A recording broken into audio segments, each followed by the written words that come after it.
2011 and having 10 years of experience and serving various clients across India. His specialization lies in indirect taxes. He was practicing in the field of central excise and service tax before introduction of GST. He is also a knowledgeable soft skill trainer who has a sound understanding of needed traits for workplace success and a strong ability to train people in improving those characteristics. He also has extensive experience with making presentations, giving assignments, and identifying soft skill training needs. He is regular speaker on GST in various programs conducted by ICAI, ICSI, ICWAI, Tax Consultants Association, Rajasthan Tax Consultants and Association, Lions Club, Rotary Club, Jaipur Tax Bar Association and other eminent bodies. He has also taken sessions in GST and other academic subjects in various NGOs including Sabal Bharat.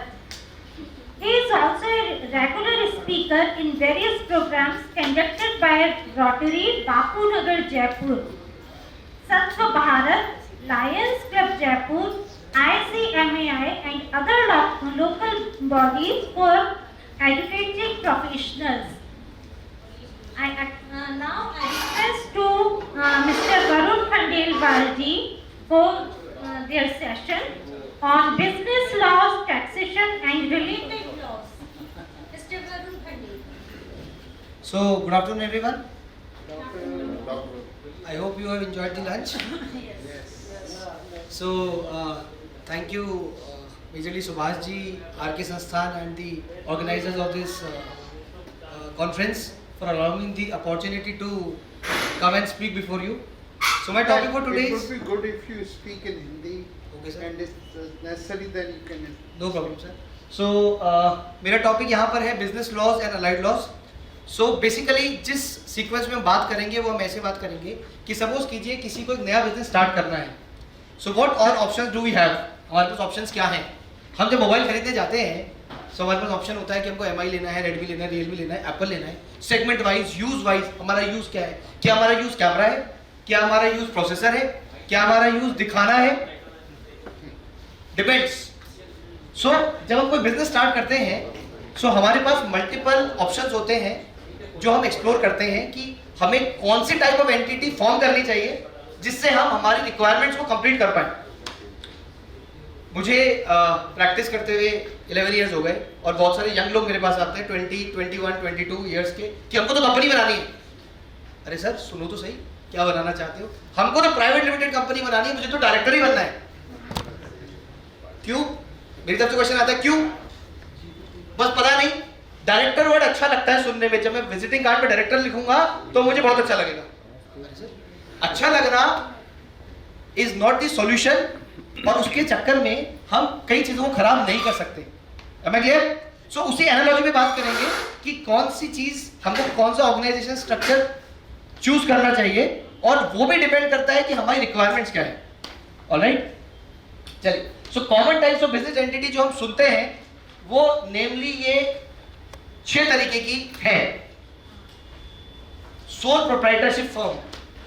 मैं, मेरी firm, मेरा ही मालिकाना हक, मेरा ही अधिकार, घाटा भी मेरा, फायदा भी मेरा, असेट भी मेरी, लायबिलिटी भी मेरी. Soul proprietorship firm, single owner firm. Single owner firm. Partnership firm, 2 या 2 से ज्यादा लोग मिलके एक फर्म चालू करते हैं, उसको हम बोलते हैं partnership. That is a partnership firm. Third is private limited company. हम एक कंपनी फॉर्म करते हैं और कंपनी भी कौन सी. Private limited company. Public limited नहीं सर, जिसके आगे वर्ड लिखा हुआ होता है प्राइवेट लिमिटेड.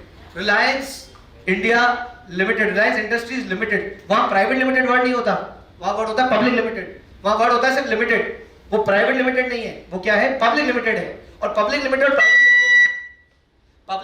प्राइवेट लिमिटेड में यही फर्क होता है कि पब्लिक लिमिटेड कंपनी जो होती है वो पब्लिक से पैसा ले सकती है.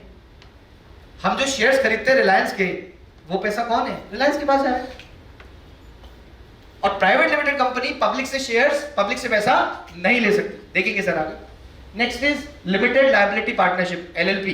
कुछ एंटिटीज के आगे आप देखेंगे लिखा होता है word LLP, limited liability partnership. ये भी देखेंगे, ये भी समझेंगे कि नॉर्मल पार्टनरशिप में और लिमिटेड लायबिलिटी पार्टनरशिप में फर्क क्या है। एक तो पार्टनरशिप है, एक लिमिटेड लायबिलिटी पार्टनरशिप है। तो वर्ड है सिर्फ लिमिटेड लायबिलिटी। कौन सी लायबिलिटी, कितनी लिमिटेड लायबिलिटी, ये देखेंगे और समझेंगे।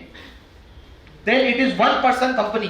एक पर्सन खुद की कंपनी बनाना चाहे तो क्या होगा, तो वन पर्सन कंपनी। और ये शायद 6th वाला आपने सुना होगा, पर कभी हो सकता है समझ में आया हो नहीं आया हो, जिसको हम बोलते हैं HUF, Hindu undivided family. Majorly Hindu undivided family. So Hindus majorly इसको बना सकते हैं। कैसे होती है, कैसे बनती है? अभी तो ये समझ लें कि HUF चालू होती है शादी के बाद, क्योंकि शादी के बाद ही फैमिली चालू होती है। देखेंगे सर क्या होती है क्या नहीं होती है, राइट। सो एक एक एस्पेक्ट पे बात करते हैं। सो मैंने एक छोटा सा कंपैरिजन बनाया है, आई थिंक ये आप लोग सबके पास में अवेलेबल है रीडिंग मटेरियल में। सो मैं चाहूंगा वहां से रेफर करें तो आपको ज्यादा समझ में आएगा। हो सकता है ये चार्ट आपको प्रॉपर्ली दिखे नहीं। तो सबसे पहले चालू करते हैं सोल प्रोप्राइटरशिप से। मेरी आपसे एक रिक्वेस्ट है आप लोग सबसे, अगर किसी को भी बीच में कहीं डाउट हो, they can raise hand and they can ask the query. Correct sir? मन में डाउट मत लेके जाइएगा। मैं यहां हूं तो कोशिश करूंगा कि मैक्सिमम लोग के डाउट्स जो है मैं क्लियर कर पाऊं। और डाउट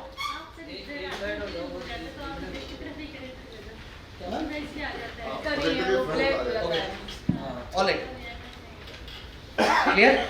सो किसी के भी दिमाग में कोई डाउट हो तो मेरे से जरूर बात कर लें और मुझसे क्वेरी पूछ लें। सबसे पहले हम देखते हैं सोल प्रोप्राइटरशिप फर्म। लिखिए सर, सोल प्रोप्राइटरशिप। सोल मतलब क्या होता है? What is sole? ये तो SOLE है सर, SOUL नहीं है। SOUL तो आत्मा होती है, SOLE होते अकेला। सोल प्रोप्राइटरशिप, मेरी फर्म, मैं अकेला ओनर, सारी एसेट्स मेरी, सारी लायबिलिटी मेरी, सारे प्रॉफिट्स मेरे और सारे लॉसेस भी मेरे। That means first is minimum number. ये वन मैन एंटिटी होती है, वन मैन शो, एक बंदा प्रोप्राइटर होता है जिसको हम बोलते हैं सोल प्रोप्राइटरशिप। अब sir what's your good name? Prasoon ji. Prasoon ji बोले कि सर मैं तो खुद ही अकेला काम करना चाहता हूं, फॉर्म बनाने की क्या जरूरत है? मैं तो सारे बिल काटूंगा प्रसून जी के नाम से, जितने भी पैसे आएंगे वो मैं मेरे सेविंग अकाउंट में लूंगा। मैडम अकाउंट में भी नहीं, सेविंग अकाउंट में लूंगा मैं पैसा। क्या दिक्कत है? दिक्कत कुछ भी नहीं है। सोल प्रोप्राइटरशिप जो होती है उसका नाम अलग रखने से वो एंटिटी अलग नहीं हो जाती। उस प्रोप्राइटरशिप में जो पैन कार्ड चलेगा वो मिस्टर प्रसून का ही चलेगा। मैंने एक फॉर्म रख लिया mister Varun Khandelwal and associates, और उसमें प्रोप्राइटर है प्रसून जी। तो जब भी पैन मांगा जाएगा तो मेरी फर्म का पैन नहीं होगा, पैन किसका चलेगा? इनका चलेगा, because he is the owner of the proprietorship firm. Am I clear? तो सोल प्रोप्राइटरशिप फर्म का सेपरेट पैन कार्ड नहीं होता। अब मैं एक बात और कहता हूं, इन्होंने कहा कि मैं बिल काटना चाहता हूं मेरे नाम से, मुझे फर्म का नाम रखना ही नहीं है। मैंने बोला कोई बात नहीं। एज अ सीए मेरे पास आए, इन्होंने बोला कि सर मुझे फर्म का नाम रखना ही नहीं है, मुझे कुछ समझ में नहीं आ रहा। मैंने कहा कोई बात नहीं, आप प्रसून के नाम से काम करो। बोले सर कोई दिक्कत नहीं है, यहां भी मुझे कोई इशू नहीं है, मैं तो सारे के सारे जो बिल काटूंगा ना वो भी प्रसून के नाम से काटूंगा। मैंने बोला कोई दिक्कत नहीं है, सारी जो रिसिप्ट आएगी वो भी प्रसून के नाम से आएगी, कोई दिक्कत नहीं है। लेकिन सर ये सारी की सारी चीजें जो है ना मैं मेरे सेविंग अकाउंट में लूंगा। सेविंग अकाउंट का हिंदी में नाम होता है बचत खाता। पहला पॉइंट समझिए, सेविंग अकाउंट में काम करने से कोई भी गवर्नमेंट आपको मना नहीं करती कि आप सेविंग अकाउंट में बिजनेस की रिसिप्ट नहीं ले सकते। ये सरकार आपको मना नहीं करती। लेकिन दो तरह के खाते होते हैं, सेविंग अकाउंट यानी बचत खाता और करंट अकाउंट यानी चालू खाता। और as the name suggest, saving account सिर्फ सेविंग के लिए होता है। तो पहली बात समझिए कि एक प्रोप्राइटर सेविंग अकाउंट के थ्रू भी काम कर सकता है, सरकार कहीं मना नहीं करती। लेकिन एडवाइस मैं ये करूंगा कि आप काम करें हमेशा करंट अकाउंट के थ्रू। हमेशा नंबर 1 अपने पर्सनल अकाउंट को और अपने बिजनेस अकाउंट को अलग रखें।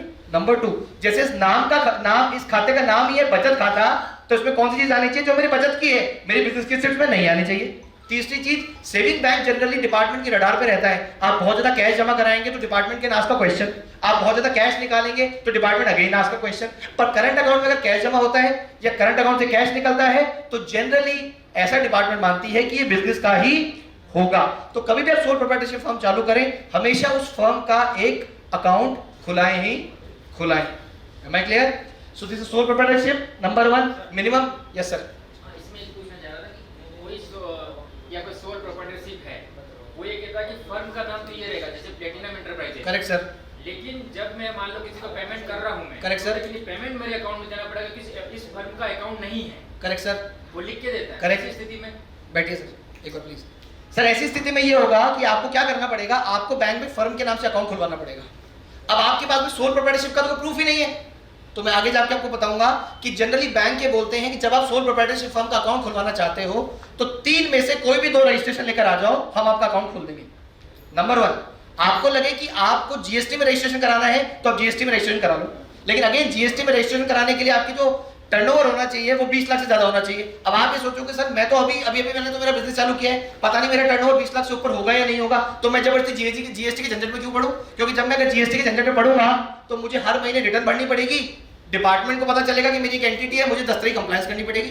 तो बैंक वाले बोलते हैं कोई बात नहीं सर, जीएसटी नहीं लो कोई बात नहीं, लेकिन 2 तो ऐसे रजिस्ट्रेशन मेरे पास लेकर आओ जिसके बेसिस के ऊपर मैं फर्म का अकाउंट खोल दूं और जिसपे फर्म का नाम मेंशन हो। तो वो 2 ऐसे रजिस्ट्रेशन जनरली जो बैंक एक्सेप्ट करता है। नंबर 1 एमएसएमई रजिस्ट्रेशन, हम आगे देखेंगे, जिसको बीच में उद्योग आधार भी कहते थे और आप उसको उद्यम रजिस्ट्रेशन कहते हैं। So number 1 you can go for MSME and Udyam registration. And number 2 shop and establishment registration, यानी जिसको हम बोलते हैं शॉप एक्ट, दुकान और अधिनियम एक्ट में भी आप रजिस्ट्रेशन को ले सकते हो। तो आप ये दोनों रजिस्ट्रेशन लीजिए, इन दोनों रजिस्ट्रेशन में आपके फर्म का नाम आएगा सर, फर्म का अकाउंट खुलवाइए। दोनों चाहिए या फिर सर जनरली बैंक 2 प्रूफ मांगते ही मांगते हैं। पहले तो बैंक्स एक प्रूफ मांगते थे और एक सीए सर्टिफिकेट मांग लेते थे कि आप चार्टर्ड अकाउंटेंट ने साइन कर लाओ कि आपकी फर्म का नाम है, लेकिन आज की डेट में प्राइवेट बैंक 2 मांगते ही मांगते हैं। हावेवर गवर्नमेंट बैंक एक से भी अकाउंट खोल देते हैं, अगर आप शॉर्ट बैंक में ले जाओगे तो भी उससे अकाउंट ये बीआरएन नंबर से हो सकता है। सर करेक्ट, मैंने क्या बोला मैं उसमें आ रहा हूं सर। 2 रजिस्ट्रेशन तो मैक्सिमम बैंक में चलते हैं, कई बैंक ये बोलते हैं बीआरएन के बेस पे भी अकाउंट खोल देंगे तो कोई दिक्कत नहीं है। आप चाहो तो शॉप एक्ट और बीआरएन करा लो, आप चाहो तो एमएसएमई और बीआरएन करा लो, जैसे भी आपको ठीक लगे। It depends upon bank to bank. जैसे sir for example HDFC bank BRN को नहीं मानता, वो बोलते हैं आपको बीआरएन नहीं चाहिए, आप तो 2 चीज ले आओ, उद्यम ले आओ और हमारे पास शॉप एक्ट ले आओ, कोई दिक्कत नहीं है। अगर आप वही पंजाब नेशनल बैंक में जाओगे तो पीएनबी कई बार ये कहता है कि कोई दिक्कत नहीं है सर, आप तो हमारे पास कोई भी 2 ले आओ, आप शॉप एक्ट मत लेके आओ। क्योंकि देखो सर रीजन है, शॉप एक्ट में तो पैसे लगते हैं, और 100 बैंक का खरीद 1 मिनट सर, शॉप एक्ट में तो पैसे लगते हैं और बीआरएन और उद्यम में कोई अमाउंट लगता नहीं है। तो आदमी भी सोचता है कि इनिशियली जब मैं बिजनेस चालू करूं तो मेरी फिक्स कॉस्ट और ऑपरेटिंग कॉस्ट कम से कम हो। हर आदमी चाहेगा सर, बोले सर 100 बैंक लेने के लिए बीआरएन तो चाहिए ही चाहिए। नहीं sir, not mandatory sir, not mandatory. Shop act लेने के लिए सर देखो तीनों अलग अलग तरीके के रजिस्ट्रेशन है, तीनों का आपस में कोई लिंक नहीं है और किसी के लिए भी किसी भी चीज की जरूरत नहीं है। आगे देखिए। Can we have question answer later on? क्या हम मतलब पहले इसको कंप्लीट कर लें फिर अच्छा, ओके। आप No problem, sir. चलिए। क्या सेशन खत्म हो गया तो क्वेश्चन नंबर 2 सेपरेट रजिस्ट्रेशन। क्या इसके लिए कोई सेपरेट रजिस्ट्रेशन की जरूरत है? आंसर, किसी तरीके की कोई भी सेपरेट रजिस्ट्रेशन की जरूरत नहीं है। Number 3 name approval. जो भी मैं अपनी प्रोप्राइटरशिप फर्म का नाम रखना चाहता हूं, क्या मुझे उसका नाम किससे अप्रूव कराना पड़ेगा? आंसर है नहीं, मुझे मेरा नाम किसी से भी अप्रूव कराने की जरूरत नहीं है, मैं किसी भी नाम से काम कर सकता हूं। हावेवर बात करेंगे आगे, हमको ये भी देखना पड़ेगा कि क्या उसका कोई ट्रेडमार्क है या नहीं है। ऐसा एडवाइजेबल है कि आप कोई नाम रखने से पहले ये चेक कर लो कि क्या किसी ने उसका ट्रेडमार्क करा रखा है या नहीं करा के रखा है। बट अदरवाइज आपको नाम चेक करने की कोई भी जरूरत नहीं है, आप किसी भी नाम से अपना बिजनेस जो है वो चालू कर सकते हैं। लीगल एंटिटी और liability of the promoters. Unlimited liability. Soul proprietorship firm में जो प्रोप्राइटर है ना, उसकी लायबिलिटी अनलिमिटेड है सर, क्योंकि वही ओनर है। यानी सपोज करो अगर मैं कोई बिजनेस कर रहा हूं और मेरे बिजनेस में घाटा हो गया तो मेरी पर्सनल संपत्ति को बेचकर भी वो घाटा चुकाया जा सकता है। यानी मेरी लायबिलिटी कितनी हो गई? अनलिमिटेड लायबिलिटी हो गई to the extent of my assets available. Correct? क्योंकि अगेन फंडा थंब रूल याद रखिए, सोल प्रोप्राइटरशिप में जो फर्म का नाम है कुछ नहीं है, वो मैं ही हूं सर। क्योंकि इनकम टैक्स पर्सन को कहां से आइडेंटिफाई करता है? पैन कार्ड से। कहां से करता है? पैन कार्ड से। पैन कार्ड किसका है? मेरा है। क्या कोई सेपरेट पैन कार्ड है? नहीं है।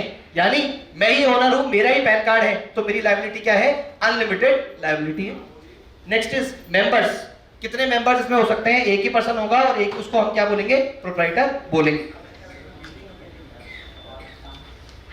टैक्सेशन, टैक्सेशन इसका कैसे होता है? इसका टैक्सेशन वही इंडिविजुअल का टैक्सेशन होता है जो आप लोगों का लगता है अप टू 2.5 लाख रुपए तक नील, 2.5 लाख से 5 लाख 5%, और उसमें भी 5 लाख से अगर आपकी इनकम कम है तो 5% की उसमें छूट है, फिर 5 से 10 लाख 20% और 10 लाख से ऊपर 30%। तो जो स्लैब रेट है वो उसके हिसाब से आपके टैक्सेशन लगता है। सुटेबल फॉर, ये किन किन लोगों के लिए सुटेबल है? जनरली जिनकी लेस कैपिटल रिक्वायरमेंट है, जिनको व्यापार करने के लिए, इनको छोटा बिजनेस करना है, जिनको ज्यादा चक्करों में पड़ना नहीं है, उनके लिए ऑप्शन बेटर है। Number 2, lower tax rate. आपने देखा लोअर टैक्स रेट है इसकी। इंडिपेंडेंट ऑपरेशंस, आप अकेले हो, अकेले डिसीजन लेने वाले हो, तो प्रॉफिट भी आपका, घाटा भी आपका, कहीं कोई दिक्कत वाली बात नहीं है। Lower operational risk, generally operation की रिस्क कम रहती है कि मेरे साथ में मैंने किसी पर्सन को इन्वॉल्व किया, उसने मेरे साथ फ्रॉड कर लिया, फ्रॉड करके भाग गया, ऐसी ऑपरेशन रिस्क यहां पर इन्वॉल्व नहीं होती। और लास्ट, लोअर कंप्लायंस मैनेजमेंट, जो पूरे साल की कंप्लायंस की कॉस्ट होती है, चार्टर्ड अकाउंटेंट की, एडवाइजर्स की, वो कॉस्ट यहां पर बिल्कुल कम होती है, क्योंकि यहां पर एंटिटी बनाने की कोई कॉस्ट नहीं है, और यहां पर ईयर में हर साल कोई फिक्स कंप्लायंसेस नहीं है, सिर्फ आपको अपनी इनकम टैक्स रिटर्न भरनी है और उससे आपका काम हो जाएगा। कंप्लायंसेस इसमें सबसे ज्यादा लो है। तो अगर हम बात करें सबसे इजी फॉर्म ऑफ एंटिटी, तो सबसे इजी फॉर्म ऑफ एंटिटी है सोल प्रोप्राइटरशिप। सबसे आसान, सबसे जल्दी और सबसे कॉस्ट इफेक्टिव, पर आपको ये कंडीशन तो ध्यान रखनी पड़ेगी ही पड़ेगी। Correct sir? So I think I am clear यहां तक सर? चलिए नेक्स्ट एंटिटी में आते हैं सर, पार्टनरशिप फर्म। अब सर प्रॉब्लम है, ma'am what's your good name? Pooja ji. अब पूजा जी के एक फ्रेंड है मिस ए। अब पूजा जी और मिस ए दोनों एक बिजनेस चालू करना चाहती हैं। ये कहते हैं कि हम दोनों मिलकर कोई बिजनेस चालू करते हैं, तो क्या है प्रोप्राइटरशिप पर बना सकती हैं? नहीं, क्योंकि प्रोप्राइटरशिप पर बनाएंगे तो या तो यही प्रोप्राइटर होंगी पूजा जी या मिस ए ही प्रोप्राइटर होंगी। ये तो कहते हैं कि हम दोनों ही चाहते हैं फर्म बनाना, हम दोनों ही काम करना चाहते हैं, डिसीजन मेकिंग हम दोनों की होगी, पैसा भी हमारा होगा, प्रॉफिट भी हम लेंगे और घाटा भी हम शेयर करेंगे। दूसरी एंटिटी क्या आ गई? Partnership firm. पार्टनरशिप फर्म के लिए 2 या 2 से ज्यादा लोगों की जरूरत होती है, जिनको हम बोलते हैं पार्टनर। इसको क्या बोलते हैं? पार्टनर। और पार्टनर्स प्रॉफिट और लॉस दोनों शेयर करते हैं जनरली। हाउएवर आपको एक बहुत अच्छी चीज बताता हूं सर, पार्टनरशिप फर्म ये कहती है कि 2 लोग जब एक काम करने के लिए आते हैं और उनका इंटेंशन प्रॉफिट्स और लॉस दोनों शेयर करना होता है, तो वो क्या बना सकते हैं? Partnership firm. यानी पार्टनरशिप फर्म में दोनों पार्टनर्स को प्रॉफिट का शेयर देना जरूरी है, लॉस चाहे तो एक पार्टनर भुगत सकता है सर, क्योंकि पार्टनरशिप फर्म किस चीज के लिए बन रही है? प्रॉफिट कमाने के लिए बन रही है। आप सपोज करिए पूजा जी और जो मिस ए है, पूजा जी ने बोला कि 99% पैसा मैं लगाऊंगी, ए बोली कि 1% पैसा मैं लगाऊंगी, कोई दिक्कत नहीं है। तो प्रॉफिट और लॉस तो है, वो तो 99 1 में आप बांट सकते हो, 50-50 में बांट सकते हो, 40-60 में बांट सकते हो, कोई दिक्कत नहीं है। तो प्रॉफिट का शेयर तो उनको मिलना ही चाहिए। लॉस का शेयर आप चाहो तो पूजा जी अकेले बियर कर सकती हैं या मिस ए अकेले बियर कर सकती हैं, क्योंकि हमारा इंटेंशन क्या है? प्रॉफिट कमाना। So what is partnership? जब 2 लोग मिलकर एक बिजनेस चालू करना चाहते हैं with the intention to earn profits, तो हम क्या बना सकते हैं? Partnership firm. Number 2 separate registration. क्या पार्टनरशिप फर्म के लिए सेपरेट रजिस्ट्रेशन की जरूरत पड़ती है? आंसर है यस। पार्टनरशिप फर्म का पैन कार्ड भी सेपरेट आता है, इसके लिए हमको बनानी पड़ती है पार्टनरशिप डीड, जिसको हम बोलते हैं पार्टनरशिप डीड या पार्टनरशिप एग्रीमेंट। और उस पार्टनरशिप डीड और उस पार्टनरशिप एग्रीमेंट के अंदर उस पार्टनरशिप की सारी टर्म्स और कंडीशंस प्रॉपर्ली डिफाइन होती है। फर्म का नाम क्या होगा, फर्म कितने टाइम चलेगी, या पार्टनर चाहे तो अपनी इच्छा से इसको चालू बंद कर सकते हैं, फर्म का ऑफिस कहाँ होगा, इसकी क्या राइट्स होगी, इसकी क्या रिस्पॉन्सिबिलिटी होगी, इसकी क्या लायबिलिटी होगी, प्रॉफिट किस रेशियो में बटेगा, लॉस किस रेशियो में बटेगा, दोनों को सैलरी किस रेशियो में बटेगी, कोई भी चीज में चेंज करना होगा तो किसका डिसीजन रहेगा, ये सारी की सारी चीज क्या बोलती है? हमारा पार्टनरशिप एग्रीमेंट बनता है। तो उसका प्रोसेस प्रिसाइजली क्या होता है? सबसे पहले हम पार्टनरशिप डीड बनाते हैं। पार्टनरशिप डीड जो बनती है वो आजकल 2000 रुपए के स्टैम्प के ऊपर बनती है। 2000 रुपए में सेस वेस लग के करीब 2627 रुपए का 2700 रुपए का आपका स्टैम्प पेपर आता है, वो उससे आपकी पार्टनरशिप डीड बन जाएगी। पार्टनरशिप डीड बनने के बाद में आपको क्या करना है? आपको पैन कार्ड के लिए अप्लाई करना है, और आपके पास में पैन कार्ड का सेपरेट आपके पास एक सेपरेट पैन कार्ड आ जाएगा पार्टनरशिप फर्म का। तो here you have a separate PAN card of the firm, यानी पार्टनरशिप फर्म का पैन कार्ड सेपरेट होगा। Number 3 name approval. Again partnership firm का नाम रखने के लिए आपको कोई भी नाम अप्रूव करने की जरूरत नहीं है। Number 4 legal liability of the promoters, यानी पार्टनर्स। यहां पर पार्टनर्स की लायबिलिटी भी अनलिमिटेड है सर। यानी अगर फर्म को घाटा हो जाता है, किसको? फर्म को, तो इंडिविजुअल पार्टनर्स की असेट को भी सेल करके वो घाटा पार्टनर्स को बियर करना पड़ेगा। यानी यहाँ पार्टनर्स की लायबिलिटी क्या है? Unlimited liability. और यहीं पे क्या है सर? इसीलिए लास्ट वाला कॉन्सेप्ट लेकर आए हैं, लिमिटेड लायबिलिटी पार्टनरशिप। अब आप समझे, लिंक कर पा रहे हैं? क्योंकि नॉर्मल पार्टनरशिप में पार्टनर्स की लायबिलिटी क्या है? अनलिमिटेड है। इसलिए एक नया कॉन्सेप्ट आया, क्या? Limited liability partnership. As the name suggest, इसमें पार्टनर्स की लायबिलिटी क्या होती है? लिमिटेड होती है। कितनी लिमिटेड होती है, कहां तक होती है, ये हम बाद में बात करेंगे। Correct. Next, number of members minimum 2, maximum 20। Minimum 2 partner होंगे और मैक्सिमम 20 पार्टनर पार्टनरशिप फर्म में हो सकते हैं। टैक्सेशन, पार्टनरशिप फर्म का टैक्सेशन है 30%। जो भी आपने इनकम कमाई उसके 30% पार्टनरशिप फर्म को टैक्स देना पड़ेगा।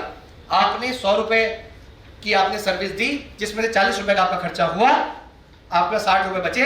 60 रुपए पे 30% के हिसाब से 18 रुपए का आप टैक्स देते हो और 18 रुपए पे 4% हेल्थ सेस भी लगता है। तो 18 प्लस 4% हेल्थ सेस जो आए वो आपको टैक्स देना पड़ेगा।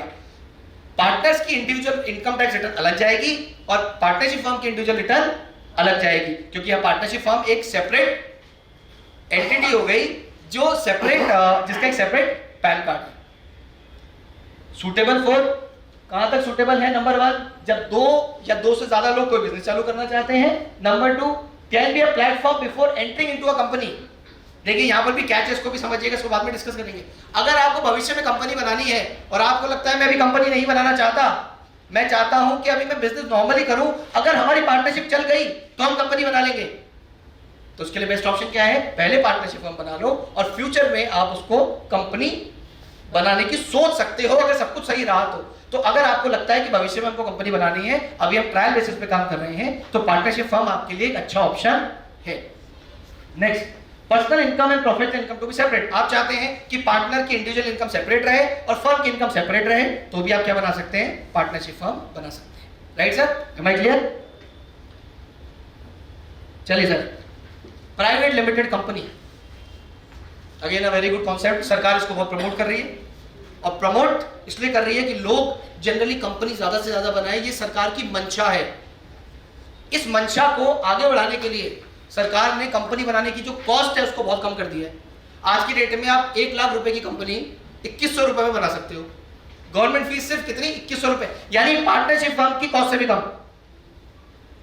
तो गवर्नमेंट चाहती है कि हम कॉर्पोरेट स्ट्रक्चर में आए, नंबर 1। नंबर 2, ये कॉर्पोरेट स्ट्रक्चर है। कॉर्पोरेट स्ट्रक्चर मतलब प्राइवेट लिमिटेड। जहां भी प्राइवेट लिमिटेड वर्ड आ जाता है ना, हम सोचते हैं प्राइवेट लिमिटेड है, इसका मतलब कोई ना कोई बड़ी एंटिटी होगी। ये हमारा माइंडसेट है या नहीं है? यस, की वर्ड क्या आ गया? Private limited, because it is a stable form of organisation. Stable form, कोई भी आदमी रातों रात कंपनी को बंद करके भाग नहीं सकता। कोई भी आदमी रातों रात बंद करके भाग नहीं सकता, इतना आसान नहीं है। बिकॉज जब हम ये कंपनी बनाते हैं तो रजिस्ट्रार ऑफ कंपनीज के पास में हमारे सारे डॉक्यूमेंट्स होते हैं, और अभी तो कंपनी के अंदर ये लोग बड़ा स्ट्रिक्ट करने की कोशिश कर रहे हैं कई चीजों को। अभी एक नया अमेंडमेंट आने वाला है जिसमें ये है कि कंपनी का जो भी आप ऑफिस बनाओगे ना, जो लोकल आपके रजिस्ट्रार होंगे वो एक बंदे को लेकर जाएंगे और वो चेक करेंगे कि क्या वो रजिस्टर्ड ऑफिस वैलिड भी है या नहीं है। So government is trying to make the things थोड़ा सा बेटर, और ताकि लोग कंपनी सेटअप में आए। और इसका बेस्ट एग्जांपल है कि पार्टनरशिप फर्म में टैक्स रेट कितनी है? 30, कंपनी में है 22, 15 और 25। अगर आप मैन्युफैक्चरिंग कर रहे हो तो कंपनी में 15% टैक्स रेट हो गई। अब आप सोचोगे मैं पार्टनरशिप फर्म में मैन्युफैक्चरिंग करूंगा तो कितनी रेट आएगी? 30%। यहां में करूंगा तो कितनी आएगी? 15%। फायदा कितने का? 15%। Right? So government is trying to basically promote the companies. Number 1, private limited company में कितने डायरेक्टर होने चाहिए? मिनिमम 2 डायरेक्टर होने चाहिए। देखिए सर, एक डिफरेंस समझिए, डायरेक्टर और शेयर होल्डर में डिफरेंस क्या होता है? डायरेक्टर तो होते हैं कंपनी के ट्रस्टी, ओनर नहीं होते सर। क्या होते हैं? Trustee. Trustees are never the owner of the company. Company के ओनर्स हमेशा कौन होते हैं? शेयर होल्डर्स, जिनके पास में शेयर्स होते हैं। इसलिए कभी भी कंफ्यूज मत होइएगा, कभी भी कोई चीज आती है, directors are not the owners of the company. Directors share holders के बिहाफ पर कंपनी को चलाते हैं। ओनर कौन होते हैं? Share holder. और कौन से share holder? Equity share holder, जिसके पास में इक्विटी शेयर्स है सर। नंबर 2, क्या इसके लिए सेपरेट रजिस्ट्रेशन की जरूरत है? आंसर यस सर, इसके लिए आपको कंपनी सेपरेट रजिस्ट्रेशन करानी पड़ेगी मिनिस्ट्री ऑफ कॉर्पोरेट अफेयर्स के अंदर। नंबर 3, क्या नेम अप्रूवल की जरूरत है? हाँ सर यस, जब भी आप कंपनी बनाते हैं सबसे पहले आप नाम की अर्जी लगाते हैं कि मैं मेरी कंपनी का नाम ये रखना चाहता हूं, उसके लिए आपको 1000 रुपए देने पड़ते हैं, करेक्ट। मैं अपनी कंपनी का नाम लगाना चाहता हूं वरुण खंडेलवाल प्राइवेट लिमिटेड, तो सबसे पहले मैं रजिस्ट्रार ऑफ कंपनीज में एप्लीकेशन लगाऊंगा उस नेम को अप्रूव कराने की। रजिस्ट्रार उसको चेक करेगा, किससे? ट्रेडमार्क से, कि क्या किसी ने वरुण खंडेलवाल नाम का ट्रेडमार्क तो नहीं करा रखा, क्या वरुण खंडेलवाल नाम की कोई और रजिस्टर्ड फर्म तो नहीं चल रही। अगर चल रही है तो वो मुझे ये नाम नहीं देंगे, और अगर नहीं चल रही है तो मुझे नाम अलॉट कर देंगे। यानी कंपनी बनाने का प्रोसेस यहां थोड़ा सा कम्बरसम हो गया, क्योंकि आपको पहले जो भी नाम चाहिए वो नाम आपको अप्रूव कराना पड़ेगा, उसके बाद ही आप उस नाम से कंपनी बना सकते हैं। तो हल्की सी यहां पर एक डिफरेंशिएशन हो गया कि पार्टनरशिप फर्म और प्रोप्राइटरशिप में तो मुझे ऐसी कोई जरूरत नहीं है, लेकिन कंपनी के केस में मुझे ये जरूरत पड़ेगी ही पड़ेगी। Liability of the promoters, limited liability to the extent of share capital. अब देखिए यहां पर लायबिलिटी क्या होती है? लिमिटेड लायबिलिटी होती है। कितनी लायबिलिटी होती है? जितनी मैंने कंपनी में शेयर कैपिटल लगा रखी है उतनी ही लायबिलिटी है, यानी पर्सनल लायबिलिटी नहीं है। मेरे पर्सनल एसेट को कोई नहीं देखेगा, तब तक नहीं देखेगा जब तक उस लायबिलिटी के होने का कारण मैं हूं। मैंने कोई फ्रॉड कर दिया और उस कारण से वो लायबिलिटी हुई है तो बात अलग है, पर नॉर्मल बिजनेस के चलते चलते अगर कोई लायबिलिटी हो गई तो मेरी लायबिलिटी सिर्फ कितनी है? मेरे शेयर होल्डिंग तक ही है मेरी लायबिलिटी, मेरी पर्सनल एसेट्स को कोई टच भी नहीं कर सकता। सो यहां पर लायबिलिटी क्या हो गई? लिमिटेड। कितने नंबर ऑफ मेंबर्स होने चाहिए? मिनिमम तो 2 डायरेक्टर होंगे, 2 शेयर होल्डर होंगे और मैक्सिमम 200 शेयर होल्डर हो सकते हैं। अब आप भी समझोगे सर मेरे पास तो रिलायंस के 5 शेयर हैं, इनके पास 4 है, इसके पास में रिलायंस के तो 2 लाख 3 लाख होंगे। सर वो पब्लिक लिमिटेड कंपनी है, वो प्राइवेट लिमिटेड नहीं है। Getting my point? मैं किसकी बात कर रहा हूं? प्राइवेट लिमिटेड कंपनी की बात कर रहा हूं। प्राइवेट और पब्लिक में यही फर्क है कि प्राइवेट लिमिटेड कंपनी पब्लिक से पैसा एक्सेप्ट नहीं कर सकती, public limited company share issue करके पब्लिक से पैसा ले सकती है। जिन जिन कंपनीज के आपके पास में शेयर्स पड़े होंगे वहां चेक कर लीजिएगा, किसी के भी नाम के आगे प्राइवेट लिमिटेड वर्ड नहीं लिखा होगा, सिर्फ लिमिटेड वर्ड लिखा होगा, यानी they are public limited companies. HDFC bank limited, banking company, limited word, private limited नहीं है sir. Reliance industries limited, word वर्ड है, प्राइवेट लिमिटेड वर्ड नहीं है, करेक्ट। टैक्सेशन 22, 25 और 30, सॉरी मैं गलत बता गया सर, जिस 22% मैं गलती से 15 बता गया, 22, 25 और 30। Suitable for number 1 high turnover, company ठीक है क्योंकि यहाँ टैक्सेशन रेट कम है। इंटरनेशनल एक्सपेंशन सर, देखिए सर जैसा मैंने आपको बताया कि लोगों में ट्रस्ट पैदा हो जाता है जब वर्ड क्या आता है? Private limited. तो जब आप इंटरनेशनली अपने आप को प्रमोट करते हैं तो आप जैसे एक साइट देख सकते हैं mca.gov.in, mca.gov.in में जाके आप किसी भी कंपनी की डिटेल निकाल सकते हैं। आपको किसी कंपनी के फाइनेंशियल निकालने हैं, 100 रुपए दीजिए, फाइनेंशियल निकाल लीजिए। मैंने परसों देखी sir Yashraj films private limited, मैं देखूं तो सही कि इसमें डायरेक्टर कौन है? करण जौहर है और करण जौहर की मदर है हीरो यश जौहर। फिर मैंने 100 रुपए पे करके बैलेंस शीट निकाली कि देखूं तो सही कि क्या कमाते हैं ये लोग। सो वेरी ट्रांसपेरेंट, एमसीए पे जाके आप चेक कर सकते हो किसी भी कंपनी का नाम, किसमें कौन से शेयर होल्डर है, कब से चल रही है, क्या लायबिलिटी है, क्या लोन है, क्या बैलेंस शीट है, सबको चेक कर सकते हो। हायर ट्रांसपेरेंसी, तो जब हायर ट्रांसपेरेंसी हो गई, रजिस्ट्रेशन प्रॉपर हो गया, कोई आदमी बंद करके नहीं भाग सकता, कॉर्पोरेट इमेज हो गई तो स्टेबल फॉर्म हो गया। अब विदेश में भी कोई काम करने जाओगे तो उनको भी पता होगा कि क्योंकि ये प्राइवेट लिमिटेड कंपनी है यानी कॉर्पोरेट इमेज तो इसकी अच्छी है। Funds required from investors, very important sir. अगर आपको ऐसा बिजनेस करना है जिसमें आपको इन्वेस्टर से पैसा रेज करना है, फंडिंग रेज करनी है, तो बेस्ट तरीका क्या है? कंपनी बनाना। मैं बोलूंगा बेस्ट नहीं, और कोई तरीका ही नहीं है कंपनी के अलावा। बताता हूं क्यों। अगर सोल प्रोप्राइटर में पैसा रेज करोगे तो मैं ही ओनर हूं, जो उनसे पैसा आएगा वो किस नेचर में आएगा? लोन। और लोन का नेचर हमेशा क्या होता है? रीपेमेंट। तो वहां तो ले नहीं सकते। पार्टनरशिप अगर कौन बना के पैसा लेंगे तो उनसे जो पैसा आएगा वो क्या होगा? लोन। अगेन रीपेमेंट होगा, लोन आ नहीं सकता। और जब आप पार्टनरशिप में उनको डालोगे तो आप उनको पार्टनर बनाओगे तो आप उनको राइट्स दोगे। जनरली फंडिंग में क्या होता है? काम 2 लोग करते हैं, पैसा किसी और का होता है। तो आपने अगर पार्टनरशिप में उनको पार्टनर बना दिया तो आपने उनको डिसीजन की राइट दे दी, तो आपका वो फंडा में फेल हो गया। कंपनी में आ जाते हैं, कंपनी में डायरेक्टर्स अलग, शेयर होल्डर अलग। तो डायरेक्टर्स तो वो है जो चला रहे हैं, जिन्होंने फंड रेज किया है, और हम शेयर होल्डर से पैसा कैसे लेंगे? हम उनको शेयर्स दे देंगे कुछ पर्टिकुलर परसेंटेज के और उनसे पैसा ले लेंगे, क्योंकि जो शेयर कैपिटल होती है वो कंपनी के लिए लोन नहीं होता sir, it is the share holders fund, it is the own money. Getting my point sir? इसीलिए जब भी कोई फंडिंग रेज होती है तो किस में रेज होगी? हमेशा कंपनी में रेज होगी, बाकी किसी स्ट्रक्चर में प्रैक्टिकली पॉसिबल नहीं है फंडिंग रेज करना। Correct sir? फ्लिपकार्ट ने इतनी फंडिंग रेज करी, कंपनी है सर। उबर ने इतनी रेज करी, कंपनी है sir. Any start take anybody's name जिसने फंड रेज करा है, कंपनी होगी। ये लोग क्या करते हैं? अपनी कंपनी का वैल्यूएशन बढ़ाते हैं, मतलब वैल्यूएशन करते हैं, वैल्यूएशन करोड़ में आता है। वैल्यूएशन का प्रॉफिट से कोई लेना देना नहीं है, वैल्यूएशन का प्रॉफिट से कोई लेना देना नहीं है सर। प्रॉफिट से भी लेना देना है, लेकिन प्रॉफिट का ही लेना देना नहीं है। हमने कंपनी बनाई, हमने उसको चलाई, मार्केट में गुडविल बनी, हमने उसकी वैल्यूएशन निकाली, वैल्यूएशन के बेस पे परसेंटेज शेयर निकाले, इन्वेस्टर्स लिए, इन्वेस्टर से पैसा लिया और उनको एक पर्टिकुलर परसेंटेज ऑफ शेयर्स दे दिए। That is only possible in company. So most important reason, अगर आपको भविष्य में इन्वेस्टर से पैसा रेज करना है, then company is the best option for you. Next आते हैं limited liability partnership, mixture of partnership and company. Mixture है सर, हल्का सा 2 मिनट का टाइम लूंगा। एलएलपी इज क्या है? Limited liability partnership. पार्टनरशिप तो है, यानी एलएलपी वर्क कैसे करती है? बिल्कुल पार्टनरशिप जैसे वर्क करती है। जैसे पार्टनरशिप एग्रीमेंट बनता है, बिल्कुल बनेगा। पार्टनरशिप का सेपरेट पैन कार्ड आता है, एलएलपी का सेपरेट पैन कार्ड आता है, बिल्कुल आएगा। फर्क क्या होगा कि कंपनी के जैसे ये भी रजिस्टर ऑफ कंपनी में रजिस्टर्ड होगी। वर्किंग कैसे होगी? सारी कंपनी जैसे होगी। क्या नेम अप्रूव कराना पड़ेगा? बिल्कुल नाम अप्रूव कराना पड़ेगा। पार्टनरशिप फर्म पे कितनी टैक्स रेट है? 30%। एलएलपी पे कितनी टैक्स रेट है? 30%। But the best part is the liability of the partners is limited. इसलिए आजकल ये कॉन्सेप्ट बहुत ज्यादा इवॉल्व हो रहा है। आप बहुत ज्यादा एंटिटीज क्या आगे देखेंगे, एलएलपी, जहां मुझे कंपनी नहीं बनानी सर, मेरा ऑब्जेक्टिव फंड रेज करना नहीं है। और हम लास्ट पॉइंट में देखेंगे कंपनी के केस में सबसे ज्यादा कंप्लायंस आज की तारीख में। मैं चाहता हूं सर कि मैं नॉर्मली, जैसे एक सबसे बड़ी प्रॉब्लम बताता हूं, कंपनी जो है वो पैसा कैसे ले सकती है? कंपनी पैसा ले सकती है बैंक, फाइनेंशियल इंस्टीट्यूशन, एनबीएफसी ले सकती है। और रिलेटिव्स में किससे ले सकती है? सिर्फ डायरेक्टर्स और डायरेक्टर्स के रिलेटिव से। किससे?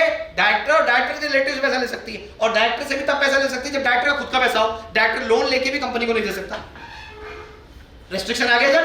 अब आपको पैसा देना हो, अब पूजा जी के फ्रेंड ने कहा कि मुझे 2 लाख रुपए दे दो कंपनी से, नहीं दे सकती, रेस्ट्रिक्शन आ गया। इनके फ्रेंड ने कहा कि इनके फ्रेंड की वाइफ ने कहा कि मैं तुम्हारी कंपनी में 50 लाख रुपए लोन देती हूं, नहीं ले सकते सर, रेस्ट्रिक्शन है। तो हमें कंपनी के रेस्ट्रिक्शन में पढ़ना नहीं है, लेकिन मुझे ऐसा सेटअप चाहिए जो ट्रस्ट वाला सेटअप हो, जो प्रॉपर्ली रजिस्टर्ड सेटअप हो और जिसको मैं इजीली कर पाऊं। तो बेस्ट तरीका क्या है? एलएलपी बना लो, नॉर्मल पार्टनरशिप, किसी से भी पैसा लो, किसी को भी पैसा दो, कहीं कोई दिक्कत नहीं है किसी लेवल के ऊपर। टैक्सेशन वही पार्टनरशिप वाला, सब चीज, बस सबसे इंपॉर्टेंट चीज क्या है? वो एंटिटी क्या हो गई? रजिस्टर्ड एंटिटी हो गई। और कंपनी जैसे कंप्लायंस कॉस्ट बहुत ज्यादा नहीं है, मॉडरेट कंप्लायंस कॉस्ट है जो आप इनिशियली कर सकते हो। Last is 1 person company. अब मैं अकेला पर्सन हूं और मैं स्टेबल स्ट्रक्चर में जाना चाहता हूं कि सर मैं तो स्टेबल स्ट्रक्चर में जाऊंगा। मुझे सोल प्रोप्राइटर वर्ड तो छोटा सा लगता है। मुझे ऐसा लगता है कि सोल प्रोप्राइटर वर्ड तो वो है कि यार क्या होता है सोल प्रोप्राइटर? कुछ भी नहीं होता। मेरे को तो नाम, अकेला हूं, मुझे नाम आगे क्या चाहिए? कंपनी चाहिए। तो जो कंपनी होगी ना 1 पर्सन कंपनी, उन सबके नाम क्या लिखा होगा? OPC private limited. अब हम डिफरेंशिएट कर पाएंगे। ओपीसी प्राइवेट लिमिटेड वर्ड होगा उन सबके सामने, यानी वो क्या हो गई? 1 पर्सन कंपनी हो गई। As it says it has 1 director and 1 share holder. कौन होगा सर 1 डायरेक्टर? मैं ही होऊंगा। 1 शेयर होल्डर कौन होगा? मैं ही होऊंगा। कंपनी कौन सी है? 1 पर्सन कंपनी है। वैसे ही नेम अप्रूवल करना पड़ेगा, वही रजिस्ट्रार में आपको नाम की एप्लीकेशन लगानी पड़ेगी, वही नाम अप्रूव होगा और कंपनी जैसी सारी टर्म्स एंड कंडीशंस रहेगी मेजरली। यानी it is a company but additional benefit given to a person who wants to form a company but wants to work individually. पर यह एक इंपॉर्टेंट पॉइंट है सर। देखिए सर, इसमें कितने लोग होंगे? एक डायरेक्टर होगा और एक नॉमिनी डायरेक्टर होगा। नॉमिनी का क्या मतलब होता है? जब हम बैंक अकाउंट खुलवाते हैं ना सर, तो बैंक वाला पूछता है नॉमिनी किसको रखना है? What is nominee? उत्तराधिकारी। मेरे जाने के बाद मेरे बैंक में जो पैसा पड़ा है वो पैसा किसका होगा? वो नॉमिनी का होगा। यहां पर भी हमको एक डायरेक्टर नॉमिनी करना पड़ता है। क्यों? मान लो क्योंकि ये 1% कंपनी है, जो डायरेक्टर है उसकी खुद की डेथ हो गई तो कंपनी कौन चलाएगा? नॉमिनी। तो मैडम उनके जो लीगल हेयर है वो आगे देखेंगे। मैडम देखो प्रॉब्लम तो वहां भी आती है जहां पर फैमिली मेंबर्स खुद से हक त्याग करके और प्रॉपर्टी एक दूसरे में बांट लेते हैं। दिक्कत तो वहां भी आती है। तो दिक्कत तो मैम किसी भी चीज में आ सकती है, पर वो फिर आगे नॉमिनी के रूप में चलेगा। अगेन कंपनी वाली टैक्स रेट है 22, 25 और 30। बेस्ट पार्ट क्या है? जहां पर आपको लिमिटेड लायबिलिटी चाहिए, क्योंकि प्रोप्राइटरशिप फर्म में तो क्या है, लायबिलिटी अनलिमिटेड है। आपको चाहिए मैं अकेला पर्सन हूं, मेरा ही कंट्रोल रहे, मेरी लायबिलिटी भी लिमिटेड रहे, तो आप क्या ऑप्शन चूज कर सकते हैं? 1% कंपनी चूज कर सकते हैं। इंपॉर्टेंट क्या है यहाँ पर जो कंप्लायंस है वो क्या है? मॉडरेट कंप्लायंस है। अब जब हम कंप्लायंस वाले कॉलम में आते हैं तो यहाँ पर सबसे हाई कंप्लायंस है कंपनी की, सबसे हाई कंप्लायंस है कंपनी की। अब डिपेंड करता है कि आप इनमें से क्या चाहते हैं, क्या टिक मार्क्स हैं आपके, और उस टिक मार्क के हिसाब से आप सोचिए कि आपको कौन सी एंटिटी फॉर्म करनी है। देखिए हर चीज का चयन टैक्स से नहीं होता, हर चीज का चयन टैक्स से नहीं होता कि हमें टैक्स कितना लगेगा, यहां तो 30 लग रहा है या 22 लग रहा है या 25 लग रहा है, या तो इंडिविजुअल में काम करूंगा। This can not be the only simple reason, there are multiple reasons and multiple requirements. Yes sir. ये टैक्स का वो स्लैब होता है कि कितना? सर इंडिविजुअल में स्लैब होता है, एक मिनट, इंडिविजुअल में स्लैब होता है, कंपनी, एलएलपी, प्राइवेट लिमिटेड और ओपीसी में कोई स्लैब नहीं होता सर। इनकम माइनस एक्सपेंसेस जो भी आप कहेंगे उसमें फ्लैट आपको टैक्स, नो स्लैब। इंडिविजुअल में स्लैब होता है। जो भी इनकम होगा, हाँ इनकम एक्सपेंडिचर के बाद जो निकल के जो बेनिफिट होगा उसको हाँ बिल्कुल, इनकम माइनस एक्सपेंडिचर्स में डायरेक्टर की सैलरी आ गई, फर्म चला रहे हैं तो पार्टनर्स की सैलरी आ गई, वो करने के बाद में जो आपके पास नेट प्रॉफिट बचेगा, डेप्रिसिएशन घटा दो, कोई ब्याज आपने किसी को पे किया है बिजनेस का वो घटा दो, रिपेयर मेंटेनेंस घटा दो, जो भी आपके बिजनेस के खर्चे हैं वो घटा दो। घटाने के बाद जो प्रॉफिट आएगा उस प्रॉफिट पे आपको फ्लैट रेट से टैक्स देना पड़ेगा। ये 20 और 25 और 30 का जो बताया आपने। हाँ सर, ये कुछ 1 अक्टूबर शायद 2020 में इन्होंने चेंज किया था कि जो एग्जिस्टिंग है उस पर तो यही चल रहा है 30 उससे पहले कुछ अगर मैन्युफैक्चरिंग है तो 25 इस तरीके के 3-4 स्लैब हैं, उसके हिसाब से ये रेट। प्रोडक्शन के ऊपर। हाँ प्रोडक्शन को मैन्युफैक्चरिंग है तो उसमें 22% टैक्स है, तो वो उसके हिसाब से बेसिकली इन्होंने डिफाइन किया हुआ है। Correct sir? तो this was the form of the company. Last is Hindu under family किया sir, HUF Hindu under family. I take 2 minutes, बहुत ज्यादा इंपॉर्टेंट नहीं है पर मैंने उसको जानबूझ के इंक्लूड किया है। What is Hindu under family?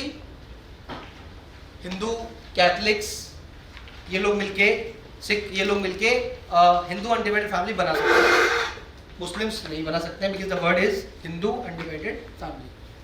क्या होता है सर? जब मेरे परिवार में कुछ सदस्य हैं जो 18 साल से ऊपर हैं और मेरा परिवार चालू होता है मेरी शादी के बाद, मेरा परिवार तो मेरी शादी के बाद ही चालू होगा, मेरे पिताजी का परिवार मेरी उनकी शादी के बाद चालू होगा, तो मेरा परिवार कब से चालू होगा? मेरी शादी के बाद चालू होगा। यानी टेक्निकली मैं HUF का फॉर्म कर सकता हूँ मेरी शादी के बाद में। Correct sir? फैमिली तो तभी है। अब मान लीजिए इस फैमिली में जो भी मेंबर्स हैं जो 18 प्लस हैं, वो लोग सब लोग मिलकर कोई बिजनेस कर रहे हैं, तो हम एक HUF बना सकते हैं जिसकी पूरी इनकम, पूरी एसेट उस पूरी परिवार की होगी। HUF का सेपरेट पैन कार्ड आता है, HUF की डीड बनती है, वो डीड बनने के बाद HUF के पैन कार्ड के लिए अप्लाई करते हैं और HUF का पैन कार्ड आ जाता है। HUF एक अलग एंटिटी के रूप में आ जाती है। आने के बाद में HUF में बिजनेस कर सकते हो, बिजनेस करके प्रॉफिट कमा सकते हो। HUF पैसे ले सकती है, पैसे दे सकती है। HUF can renting out property, या प्रॉपर्टी खरीद सकते हो HUF के अंदर, लेकिन वो प्रॉपर्टी ना आपकी है ना आपकी वाइफ की है, वो पूरी HUF की प्रॉपर्टी है, पूरी परिवार की वो प्रॉपर्टी आपकी हो गई है। HUF में बस आप ये ध्यान रखिएगा, HUF वो काम नहीं कर सकते जो इंडिविजुअल पर्सन भी कर सकता है। आप समझो, मैं एक CA हूं, मैं कंसल्टेंसी देता हूं, HUF कंसल्टेंसी नहीं दे सकती। समझना सर डिफरेंस? मैं एक CA हूं, I can give consultancy but my HUF can not give consultancy. यानी HUF सर्विस नेचर का काम जनरली नहीं कर सकती। लॉ में कहीं मनाही नहीं है, लेकिन हम लोग मना करते हैं कि यार HUF में आप कैसे करोगे, वो एक एंटिटी है सर, आप समझिए, वो कंसल्टेंसी कैसे दे सकती है? HUF कमीशन इनकम अर्न नहीं कर सकती, HUF कमीशन इनकम अर्न नहीं कर सकती, लेकिन HUF के पास पैसा पड़ा हुआ है तो HUF उस पैसे से प्रॉपर्टी खरीद के उसको किराए पे देके किराए की इनकम अर्न कर सकती है, कोई दिक्कत नहीं। और HUF का टैक्स रेट वही है, 2.5 लाख रुपए तक नील और 2.5 लाख के बाद में 5% और फिर 5 लाख से ऊपर वो जो आपकी स्लैब रेट है वो स्लैब रेट के हिसाब से सेपरेट टैक्सेशन आपका होता है। So these are the major kind of entities जो आप बना सकते हैं, राइट।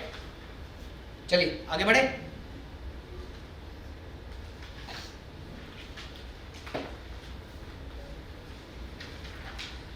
अब जनरली हम बात करते हैं कुछ रजिस्ट्रेशंस की जो हमको करने पड़ेंगे, अलाइड रजिस्ट्रेशंस जो हमको जनरली करने पड़ेंगे। सुभाष जी क्वेरीज सबसे एंड में लूँ या एक एक टॉपिक खत्म करके कैसे नहीं? हाँ? आपने जो कंपनी एक्ट 2013 बताया, नॉन प्रॉफिट के लिए भी सेम रहेगा? क्या non profit sir? Non profit जो ऑर्गेनाइजेशन होती है जिसको हम एनजीओ बोलते हैं या जिनको एनपीओ बोलते हैं, नॉन प्रॉफिट एंटिटीज, वो 3 तरीके की होती है।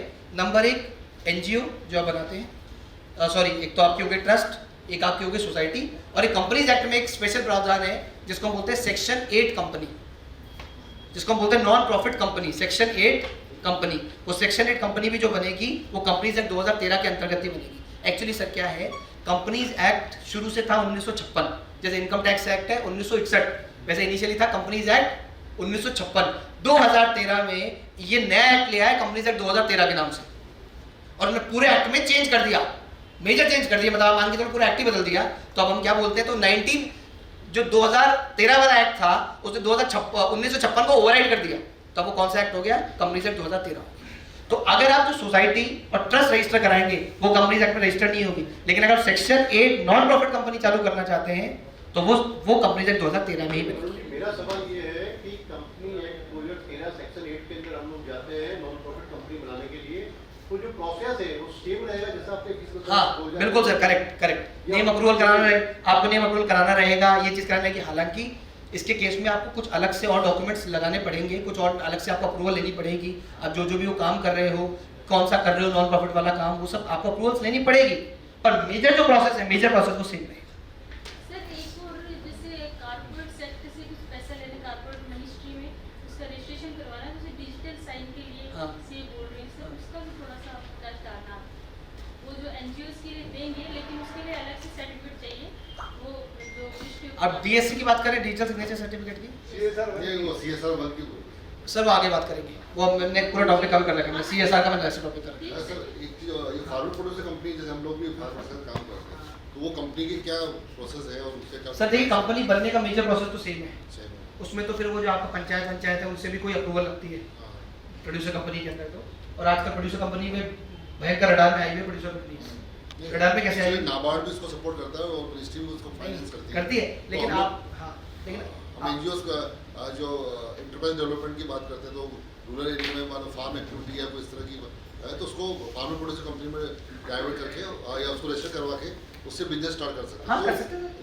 या प्राइवेट लिमिटेड कंपनी करना डिपेंड करते हैं। अगर आपका ऑब्जेक्ट वो वाला है ना, प्रोड्यूसर वाला, फार्मर वाला, तो प्रोड्यूसर कंपनी बनाओ, और आपका ऑब्जेक्ट नॉर्मल बिजनेस करना है तो अभी कंपनी बनाओ। प्रोड्यूसर कंपनी के अलग बेनिफिट्स हैं, प्रोड्यूसर कंपनी के अलग बेनिफिट्स हैं। अभी क्या है, प्रोड्यूसर कंपनी पे थोड़ा सा एमसी की रडार बड़ी तेज हो रखी है। रीजन क्या है, आप जब प्रोड्यूसर कंपनी बनाते हो ना, तो आपको वहाँ शायद, मैंने कभी बनाई नहीं है सर, पर वो जिला पंचायत से शायद आपको अप्रूवल लेना पड़ता है। वो अप्रूवल क्या है, उसमें बोर्ड मेंबर्स का अप्रूवल लेना होता है। हाँ। 10 अगर बोर्ड मेंबर्स है, हाँ। और मिनिमम उसमें 300 के आसपास के शेयर होल्डर्स में शेयर होल्डर्स, करेक्ट। और वो फार्मर ही होंगे सर। बिल्कुल सर। इसमें वो जो अप्रूवल लेना पड़ता है ना, जनरली जो आपको वहाँ गांव जो पंचायत से लेना पड़ता है, बहुत कंसल्टेंट ने ऐसा किया कुछ कि उन्होंने जो अप्रूवल लिया ना, वो अप्रूवल में खुद ने स्टैम्प बना लिया और खुद ही ने लगा दी पेपर। वो बाद में एक दो रडार में आई होंगी, और आपको पता है जब एक दो चीज़ें रडार में आती है तो सब जगह ही फ्लो होता है sir.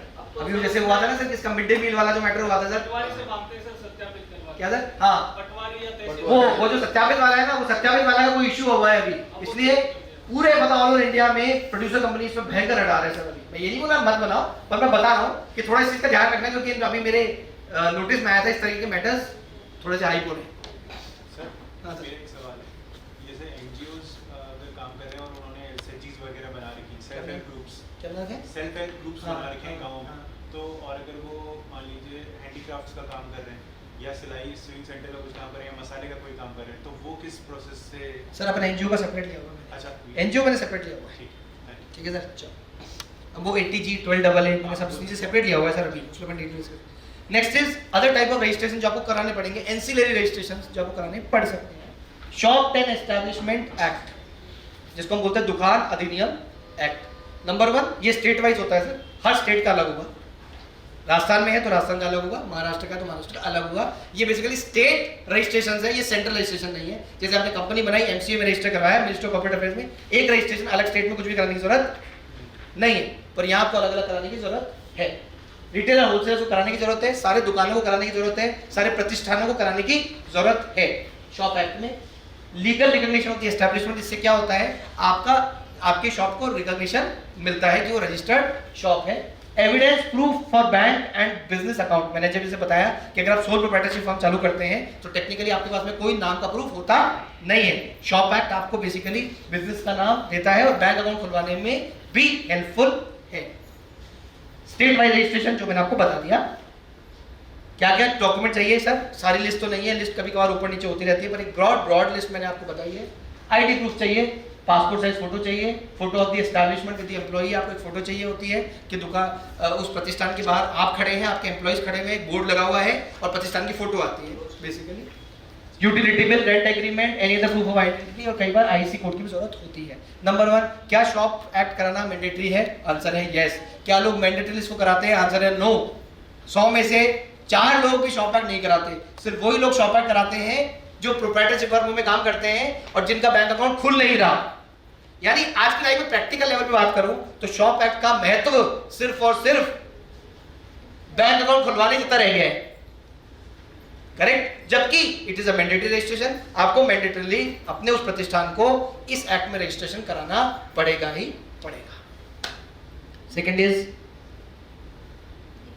ESI, employ state insurance act. ESI लोगों की सुरक्षा के लिए, वर्कर और डिपेंडेंट्स के सोशल प्रोटेक्शन के लिए गवर्नमेंट ने जो चालू किया है वो है ईएसआई एक्ट। ये एम्प्लॉयज की sickness, maternity, death, disablement, unemployment, कभी एम्प्लॉय के पास अगर नौकरी नहीं है तो उनको पार्शियल वेजेस मिल जाए, कैश इंसेंटिव मिल जाए, फ्री ट्रीटमेंट मिल जाए, इसके लिए गवर्नमेंट क्या लेकर आई है? Employ state insurance act. हमारे सोडाला में ईएसआई हॉस्पिटल है, नाम ही है ESI, correct. For employers, work related sickness and employ, ये एम्प्लॉयर्स के लिए भी कारगर है। मैं एम्प्लॉय रख रहा हूं, एम्प्लॉय के लिए तो है, मैं एम्प्लॉयर हूं, मेरे लिए भी this is an important thing. 150 hospital plus dispensary normally अभी इंडिया में रजिस्टर्ड है जो ईएसआई वाले बेनिफिट्स आपको सारे के सारे देते हैं। Applicable mostly whole of India, सारे शॉप्स एंड एस्टैब्लिशमेंट पर है। ये कब एप्लीकेबल होता है? एप्लीकेबिलिटी समझिए, जब आपके प्रतिष्ठान में किसी भी दिन 10 या 10 से ज्यादा एम्प्लॉय हैं तो ईएसआई की एप्लीकेबिलिटी आपके ऊपर आ जाती है। 1 अप्रैल 2021 को मेरे प्रतिष्ठान में 9 एम्प्लॉय थे। 17 अगस्त 2021 को मेरे प्रतिष्ठान में 11 हो गए और 18 अगस्त को 2 लोग छोड़ के भाग गए, 9 रह गए। तो भी ईएसआई की लायबिलिटी मेरे पर आ जाएगी क्योंकि किसी भी दिन एम्प्लॉय कितने थे? 10 या 10 से ज्यादा मेरे पे थे। वेज लिमिट, इसमें देखिए वेज लिमिट होती है। वेज लिमिट क्या होती है? Less than 21,000। जिन जिन वर्कर्स को मैं जो पैसे देता हूं वो 21,000 रुपए से कम है, उन लोगों का मुझे ईएसआई जमा कराना है डिपार्टमेंट में। अगर मैं ऐसा प्रतिष्ठान हूं जिसकी उस साल में किसी भी दिन 10 से ज्यादा एम्प्लॉयज हैं, 10 या 10 से ज्यादा एम्प्लॉयज हैं और मेरे पास ऐसे एम्प्लॉयज हैं जिनको मैं 21,000 रुपए से कम तनख्वाह देता हूं, तो मुझे उन एम्प्लॉयज का ईएसआई जमा कराना पड़ेगा। कुछ पैसा तो उनके पार्ट से भी कटेगा और कुछ पैसा मैं भी जमा कराऊंगा। यानी इस स्कीम में दोनों कंट्रीब्यूट करते हैं, एम्प्लॉयर भी कंट्रीब्यूट करता है और एम्प्लॉय भी कंट्रीब्यूट करता है। कितना कंट्रीब्यूट करता है? वेज लिमिट क्या है? Basic plus DA plus HRA. Employ का कंट्रीब्यूशन अभी 0.75% है और एम्प्लॉयर का कंट्रीब्यूशन 3.25% है। करेक्ट? करेक्ट। लिखिए सर, छोटी सी लिखिए, फटाफट लिखिए। बेसिक लिखिए, मैडम एक मिनट लिखिए। बेसिक 11,000 लिखिए। बेसिक 11,000, छोटी चीज से मैं आपको समझाता हूँ। बेसिक 11,000, डीए डेली अलावेंस 5,000 या डेली अलावेंस 9,000 कर लीजिए। डेली अलावेंस 9,000, टोटल कितनी हो गई सैलरी? 20,000। देखिए इसकी लिमिट के लिए वेज लिमिट क्या होनी चाहिए? Basic plus DA. या मैं मान रहा हूँ कि हाउस रेंट अलावेंस कुछ नहीं मिल रहा, तो बेसिक प्लस डीए कितना है? 20,000 है, यानी 21,000 रुपए से कम है। करेक्ट। और मैं अज्यूम कर रहा हूं कि प्रतिष्ठान में 10 या 10 से ज्यादा लोग हैं किसी भी समय के ऊपर, तो क्या ईएसआई काटना पड़ेगा, रजिस्ट्रेशन लेना पड़ेगा? आंसर है यस। कितना जमा कराना पड़ेगा? लिखिए, एम्प्लॉय जमा कराएगा 20,000 रुपए का 0.75%, यानी 150 रुपए या 15 रुपए? 150 रुपए। एम्प्लॉय कितने जमा कराएंगे? 150 रुपए। एम्प्लॉय कितना जमा कराएंगे? 20,000 का 3.25%, 650। Okay, correct. यहां तक कोई दिक्कत? एम्प्लॉय को कितनी तनख्वाह मिलेगी? लिखिए, एम्प्लॉय को कितनी तनख्वाह मिलेगी? एम्प्लॉय को मिलेगी 20,000 माइनस 150 रुपए। 20,000 माइनस 150 रुपए, ये एम्प्लॉय को तनख्वाह मिलेगी बैंक अकाउंट में, क्योंकि 150 रुपए तो कहां जमा हो गए? उधर जमा हो गए। और कॉस्ट टू कंपनी कितनी हुई? कंपनी के लिए लागत कितनी हुई? कंपनी के लिए कॉस्ट हो गई 20,000 प्लस 650, 20,650। कंपनी की तो लागत वही हो गई ना, 20 तो आप उसको दे रहे हो, और 650 रुपए आप खुद से भी तो जमा करा रहे हो, तो कंपनी के लिए कॉस्ट कितनी हो गई? 20,650 हो गई। एक लास्ट और इसके अंदर इंपॉर्टेंट फैक्ट ये है कि अगर 11 से, सॉरी मैंने बता दिया, अगर किसी दिन आपके एम्प्लॉय नंबर से भी कम हो गए तो भी आपको ये सही तो फॉलो करना ही पड़ेगा। हालांकि उसमें कुछ रूल्स हैं कि अगर कम हो गए तो आपको मिनिमम इतना तो जमा कराना, ऐसा कुछ करके है, मैं बहुत डीपली नहीं जा रहा हूं, पर आप पे वो कानून जो है वो लागू रहेंगे ही। सर अब तो गवर्नमेंट भी देने लगी 3.25 का। क्या सर? सर वो बीच में दे रही थी, बंद कर दिया, जब कोविड था ना तब दे रही थी। अभी भी दे रही है? नहीं सर, नहीं दे रही, मेरे हिसाब से नहीं दे रही सर हम काम कर रहे हैं इसलिए कह रहे हैं। नहीं दे रही, हम भी कर रहे हैं, तो 5-6 महीने दिया था बीच में कोविड पीरियड में, उसके बाद मुझे मेरी भी अंडरस्टैंडिंग सर, रजिस्ट्रेशन के लिए जनरली ठीक है, बाद में डिस्कस कर लेना है। एनजीओ सेक्टर के एम्प्लॉयों को नहीं मिलता इस तरह से? एनजीओ सेक्टर नहीं, क्यों नहीं मिलेगा? मैडम बात करेंगे एनजीओ की, ठीक है। चलिए, पीएफ की बात करते हैं। पीएफ में नंबर ऑफ एम्प्लॉय 20 से ज्यादा होने चाहिए। नंबर ऑफ एम्प्लॉय जो है वो 20 से ज्यादा होने चाहिए। अगर किसी एम्प्लॉय की सैलरी 15,000 या 15,000 रुपए से कम है तो पीएफ एप्लीकेबल हो जाएगा। बेनिफिट क्या है सर? जब आपका पीएफ जमा होता रहेगा तो आपको करीब 8 से 9% का ब्याज मिलता है पीएफ के ऊपर। जब आप पीएफ को विड्रॉ कराते हो 5 साल के बाद तो वो टैक्स फ्री है। पीएफ पे जो ब्याज आया वो भी टैक्स फ्री है। गवर्नमेंट सपोर्ट में खड़ी है, इसलिए पीएफ का पैसा बहुत सेफ पैसा होता है। पीएफ के साथ में एक लाइफ इंश्योरेंस भी होता है, ईडीएलआई, आपको एक लाइफ इंश्योरेंस कवर भी मिलता है। और यूनिवर्सल एक्सेस बाय यूएएन, आपको यूनिवर्सल अकाउंट नंबर मिलता है सर, जिसको आप वर्ल्ड में कहीं भी एक्सेस कर सकते हैं। तो पीएफ का पैसा जो आपका जमा हो रहा है वो पैसा एक अच्छा पैसा जो जमा हो जाता है। तभी आप देखिए सर, जिन लोगों को नहीं आइडिया होगा, जब भी कोई गवर्नमेंट एम्प्लॉय रिटायर होते हैं जो पहले से लगे हुए हैं, वो बोलते हैं मुझे पीएफ का इतना पैसा मिलेगा। वो क्या होता है, वो हर महीने जो कट रहा है ना सर, वो करते करते करते करते करते करते पैसा इतना जमा हो जाता है, उसमें ब्याज मिलता है, तो पैसा आपका इकट्ठा हो जाता है। अच्छा, एक छोटी सी बात है सर, हम लोग सब म्यूचुअल फंड कराते हैं, एसआईपी कराते हैं। एसआईपी का नाम सबने सुना होगा? एसआईपी क्यों करते हैं सर? हम तो स्वेच्छा भी जमा कर सकते हैं पैसा, लेकिन ये पक्की बात है सर, स्वेच्छा तो कभी पैसा जमा होता ही नहीं है। स्वेच्छा तो सिर्फ हमारी आशाएं, इच्छाएं पूरी होती है। और कोई बोले क्या वो कंपलसरी 1 तारीख को इस फंड में इतना पैसा डालना है, तो यहाँ पे जितने भी लोग बैठे हैं वो लोग में से 1% डालेगा, बाकी और वो भी 4-5 मिनट डालेंगे और बाकी भूल जाएंगे। और एक ऐसा हो जाए कि यार हर महीने की 1 तारीख को इतना पैसा कटेगा ही कटेगा, तो सर उस दिन अगर खाते में पैसा नहीं भी होगा ना, तो भी आदमी पैसा कहीं ना कहीं से लाएगा, क्योंकि पैसा कटने वाला है। इसलिए सेविंग हमेशा फोर्स्ड ही होती है सर। और कोई आदमी ये सोचे कि मैं तो मेरे सेविंग अकाउंट में पैसा डाल लेता हूँ और वहीं पे सेव कर लेता हूँ। सर सेविंग अकाउंट कभी इस पैसा सेव नहीं कर सकता सर। अभी देखो सर, दिवाली पे जैसे मिंत्रा पे फ्लिपकार्ट की सेल लगेगी, सबकी सेविंग खत्म sir. That is the reason sir. हाँ सर, हाँ जी, ये पीएफ का जो एम्प्लॉय पार्ट्स का जो पैसा कटता है वो बेसिक और डीए के आधार पर कटता है। बेसिक और डीए। तो अगर बेसिक डीए अगर बढ़ता है हाँ, उसमें बिल्कुल बढ़ जाएगा। amount भी बढ़ेगा। बिल्कुल। क्या मिनिमम 21,000 क्या अकॉर्डिंगली वो सर बेसिक और डीए मिला के अगर 15,000 रुपए से नीचे की आपकी सैलरी है तो ही होगा। अगर अब हो गया तो बाहर निकल गया मुझसे, फिर करने की जरूरत नहीं है। लेकिन जनरली एंटिटीज ऐसा करती हैं कि अगर उन पे पीएफ एप्लीकेबल हो जाता है तो सबका पीएफ काटती है। बुरा नहीं है ना सर, मैंने आपको ऑप्शन बताया ना, अच्छा है ना सर, आपका पैसा सेव हो रहा है। वो मिनिमम पे देगा एम्प्लॉयर तो, हाँ। मैक्सिमम पे नहीं देगा। बेसिक प्लस डीए पे काटेंगे, नहीं नहीं सर वो तो बेसिक प्लस डीए पे काटेंगे सर वो तो, फिर आप देखो सर वो डिपेंड करता है फिर आपकी सैलरी का कंपोनेंट क्या क्या किया हुआ है उन्होंने, हर चीज कंपोनेंट पे की हुई है ना। अब सर समझो करने को तो कोई आदमी ये भी कर सकता है कि आपकी जब सैलरी बढ़ गई लेकिन वो एम्प्लॉयर ऐसा चाहते हैं कि वो तो सब पे ही पीएफ जमा कराए, तो हो सकता है वो आपकी बेसिक और डीए को कम कर दे, लेकिन जनरली ऐसा होता नहीं है, जनरली ऐसा होता नहीं, बेसिक कम होती नहीं है सर, डीए कम होता नहीं, जनरली ऐसा नहीं होता। तभी मैंने क्या बोला बेसिक और डीए, क्योंकि डीए के अलावा आपको कई चीजें और मिल सकती है, हाउस रेंट अलाउंस मिल सकता है, कन्वेंस अलाउंस मिल सकता है, मेडिकल अलाउंस मिल सकता है, वो तो इंक्लूड होंगे ही नहीं ना सर इसको। आपको कंपनी ने, आप बड़े एम्प्लॉई हो सर, आपको कंपनी ने रेंट फ्री अकोमोडेशन दे रखा है, 1.5 लाख रुपए उसको किराया, आप कंपनी के सीएफओ हो सर, तो उसको तो इंक्लूड होगा ही नहीं ना सर, इंक्लूड ही क्या होगा सर, बेसिक और डीए। अगर सब पे होने लग जाएगा तो कंपनी के लिए भी तो कॉस्ट बढ़ेगी। हाँ वो कंपनी के लिए कौन पड़ेगी ना, करेक्ट, ठीक है सर। नहीं मिस्टर वरुण, आपको अभी हाँ मिस्टर खंडेलवाल, हाँ सर, आपने अभी एक चीज बताई, ये कॉन्ट्रीब्यूशन बता। हाँ सर, 5 साल बाद पैसा वापस मिलेगा पीएफ। मानो किसी का 60 वर्ष की उम्र, नहीं मैं 5 साल बाद नहीं बोल रहा, मैंने बोला है कि अगर आपने एक जॉब में काम किया, देखिए सर सबसे इंपॉर्टेंट मैं एक चीज बताता हूँ जो हम भी प्रैक्टिकली फेस करते हैं, आपका यूएन नंबर होता है, यूनिवर्सल अकाउंट नंबर। सबसे पहले तो ये कोशिश करें कि अगर आपने कहीं से भी जॉब छोड़ी है तो पुराने यूएन में ही आपका पीएफ का पैसा एक्यूमुलेट होता रहे। जनरली क्या होता है, कुछ लोग उस पुराने को नहीं करके नया यूएन नंबर ले लेते हैं। तो इनकम टैक्स में क्या है कि अगर आपने किसी जॉब में काम किया और आपने 5 साल से उस जॉब को छोड़ दी और आपने पीएफ का पैसा रिडीम करवा लिया तो वो टैक्सेबल हो जाता है विदिन 5 ईयर। हाँ विदिन 5 ईयर्स, मैंने क्या बोला विदिन 5 ईयर्स, विदिन 5 ईयर्स नौकरी छोड़ने में मनाही नहीं है, लेकिन विदिन 5 ईयर्स अगर आपने पैसा विड्रॉ कर लिया तो वो क्या हो जाता है, टैक्सेबल हो जाता है।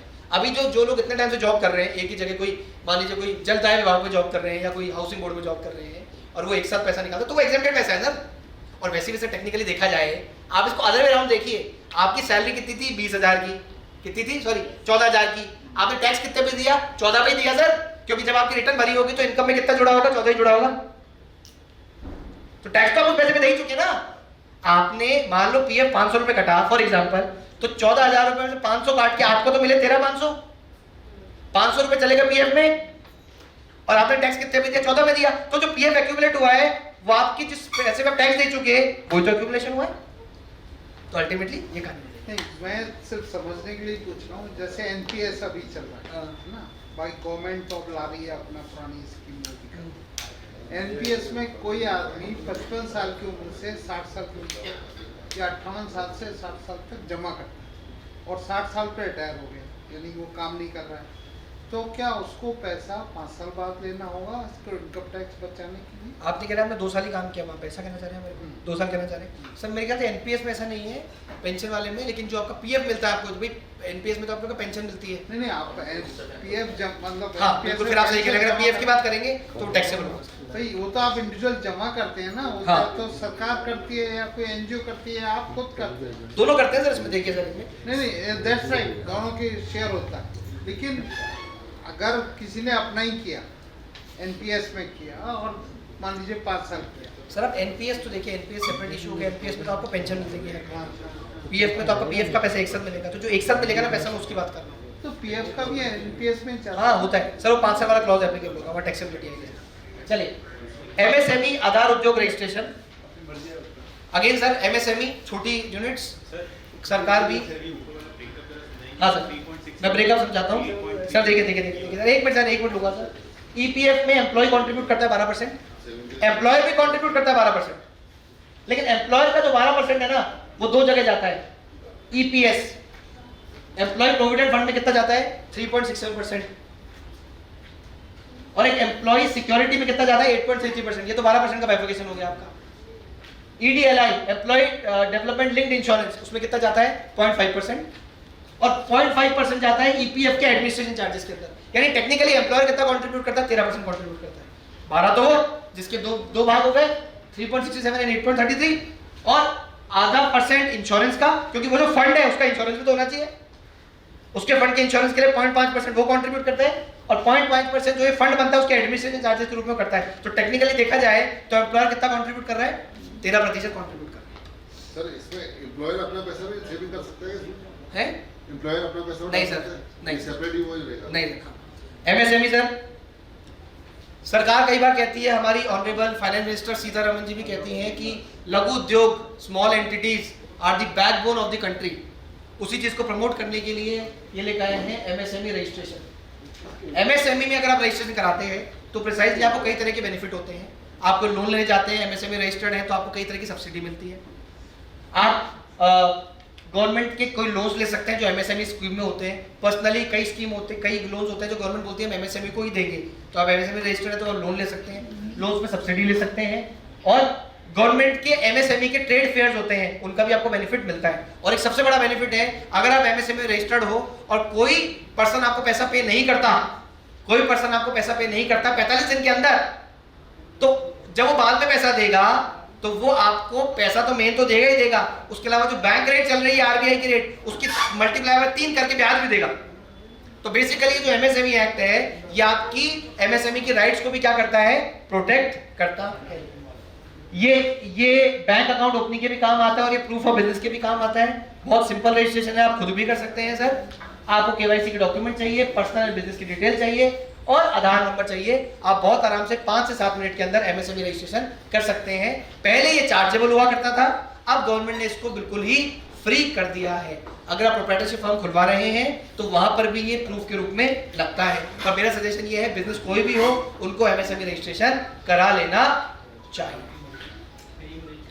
इंपोर्ट एंड एक्सपोर्ट कोड, अगर आप इंडिया के बाहर से कोई चीज इंपोर्ट कर रहे हैं या इंडिया के बाहर कोई चीज को दे रहे हैं तो बेसिकली आपको क्या चीज चाहिए, इंपोर्ट एंड एक्सपोर्ट कोड चाहिए, जिसको हम बोलते हैं आईईसी कोड। आजकल आईसी कोड एक सेपरेट डिजिट्स में इशू नहीं होता, आजकल आईसी कोड आपका पैन नंबर हो गया। तो जब आईसी कोड आता है तो आपका पैन नंबर ही आपका आईसी कोड हो गया। प्रोप्राइटरशिप में आपका खुद का पैन नंबर आईसी कोड हो गया, पार्टनरशिप फर्म में पार्टनरशिप का पैन आपका आईसी कोड हो गया, कंपनी के केस में कंपनी का पैन आपका आईसी कोड हो गया, एलएलपी के केस में एलएलपी का पैन आपका आईसी कोड हो गया। तो this is the IC code, one IC code valid for all branches of business. मेरी बिजनेस की ब्रांचेस सारे स्टेट्स में है, लेकिन मुझे आईसी नंबर तो एक ही लेना पड़ेगा, वो एक से ही मैं सारी ब्रांचेस को ऑपरेट कर सकता हूं। हर ब्रांच का मुझे आईसी कोड लेने की जरूरत नहीं है। सिंपल है सर, इसको देता है डीजीएफटी, वही की वही सारे डॉक्यूमेंट्स हैं आपके, इनकॉर्पोरेट डॉक्यूमेंट, केवाईसी, जीएसटी के document, email ID, phone number, वही सारे के सारे डॉक्यूमेंट्स हैं। 500 प्लस कुछ 18 रुपया 9 रुपए के हिसाब से आपकी फीस लगती है, 520 रुपए की आपकी फीस लगती है। जैसे ही आप आईसी को सबमिट करेंगे हाथों हाथ आईसी का सर्टिफिकेट आपके पास में आ जाएगा। Simple process. जो लोग एक्सपोर्ट इंपोर्ट करना चाहते हैं उनको आईसी कोड लेना पड़ेगा।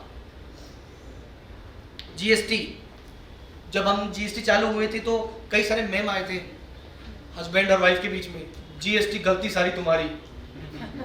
फिर गवर्नमेंट का आया, नहीं लोगों का आया गलत सारा tax, Gabbar Singh tax, whatever sir, कई सारी चीजों को लेके जीएसटी आया सर।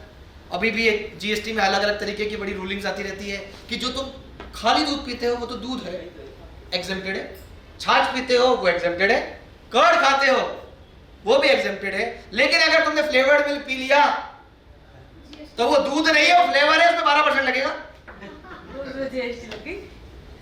नहीं, कहने की बात ये है, छाछ है और ये दही है, इसमें भी टैक्स लग गया। नहीं एग्जेम्प्टेड है सर, छाछ नहीं में सर, 5% हो गया ना, अब तो 5% हो गया, अब तो पैकेजिंग वाला हो गया सर, वो तो पैकेजिंग वाला हो गया। Right, correct sir. तो मैं ये कहना चाह रहा हूँ आपको, जीएसटी आया 2017 में, 1 जुलाई 2017 की जन्म तिथि है, 1 जुलाई 2017। ये वही तिथि है जो चार्टर्ड अकाउंटेंट्स का भी दिन होता है, 1/7/2017, यानी हम और GST same date of birth share करते हैं। डॉक्टर्स भी वही शेयर करते हैं सर, 1 जुलाई, डॉक्टर्स डे भी 1 जुलाई को ही होता है, तो तीनों की बर्थ सेम डे है। ये इसलिए हुआ क्योंकि पहले कुछ स्टेट्स में वैट हुआ करता था, कई स्टेट्स में स्टेट वाइज तो वैट था, सेंटर वाइज 2 टैक्स थे, एक्साइज ड्यूटी और सर्विस टैक्स, ऑक्ट्रॉय हुआ करता था, एंटरटेनमेंट टैक्स हुआ करता था, अलग अलग तरीके के टैक्सेस हुआ करते थे। इस कारण से हमारे माल की जो है वो कॉस्ट बढ़ती थी, तो ये लोग एक नया कॉन्सेप्ट लेकर आए, वन नेशन वन टैक्स। जैसे आजकल हिंदी मूवीज किसी की कॉपी होती है, वैसे जीएसटी भी पहले के विदेशों की एक्ट्स की कॉपी है, राइट सर। और ये जीएसटी का हाल बिल्कुल वही है कि हम सोचने गए कि ब्रह्मास्त्र में कुछ अच्छा देखेंगे और हमने वहां पे लव स्टोरी देख ली। वैसे ही कई देशों के जीएसटी को मिलाते हुए इंडिया का जीएसटी बना है, और इंडिया इज द कंट्री जिसमें जीएसटी की रेट सबसे ज्यादा हाईएस्ट है वर्ल्ड में। तभी 1.5 लाख करोड़ रुपए कमा रहा है ना हर महीने। ठीक है, वो सेपरेट इश्यू पर उस पर बात नहीं करेंगे, but that is called GST. GST में अभी 4 तरीके के रेटे हैं सर, 5, 12, 18 और 28। 28 है लग्जरी प्रोडक्ट्स के ऊपर सर, गाड़ी खरीदते हैं 28% टैक्स रेट देते हैं सर, सेस भी देते हैं सर। कोल्ड ड्रिंक पियेंगे तो भी 28 ही। एसी के बाद आप एसी खरीदेंगे, एसी पे भी वही है, चश्मा खरीदेंगे, चश्मा भी, लग्जरी प्रोडक्ट्स पे 28% रेट्स हैं। बहुत बातें चल रही हैं कि रेट्स कम होनी चाहिए, गवर्नमेंट भी सोच विचार कर रही है कि इनको हम 2 ही रेट्स कर दे, पर वो अभी सब कार्ड्स में है। On and other words GST का अच्छा स्टेप्स है। अच्छा, जीएसटी में रजिस्ट्रेशन की जरूरत कब पड़ती है? जब आप अगर केवल माल का काम कर रहे हैं, गुड्स का, केवल किसका काम कर रहे हैं?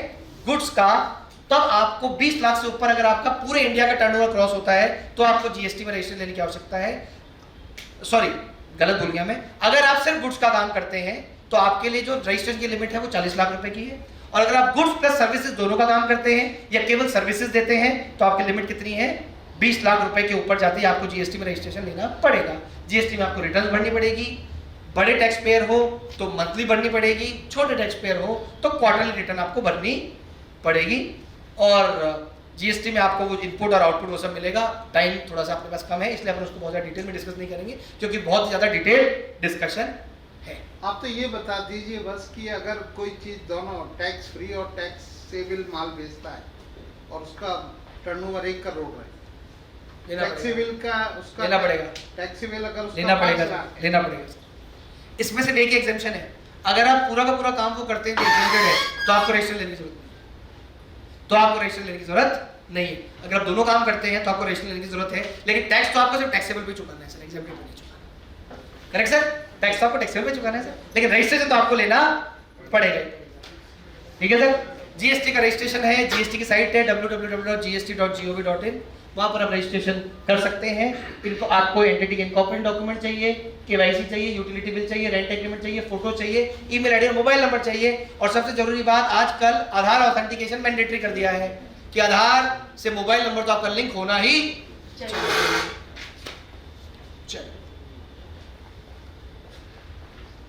जीएसटी इन चीजों पे नहीं लगता है। पेट्रोल पे अभी जीएसटी नहीं है, तभी तो स्टेट वाइज पेट्रोल की रेट अलग अलग है। जयपुर में, राजस्थान में 107 रुपए है और हरियाणा में 97 रुपए है सर, बिकॉज पेट्रोल पे जीएसटी नहीं है, होते तो कॉमन हो जाएगा।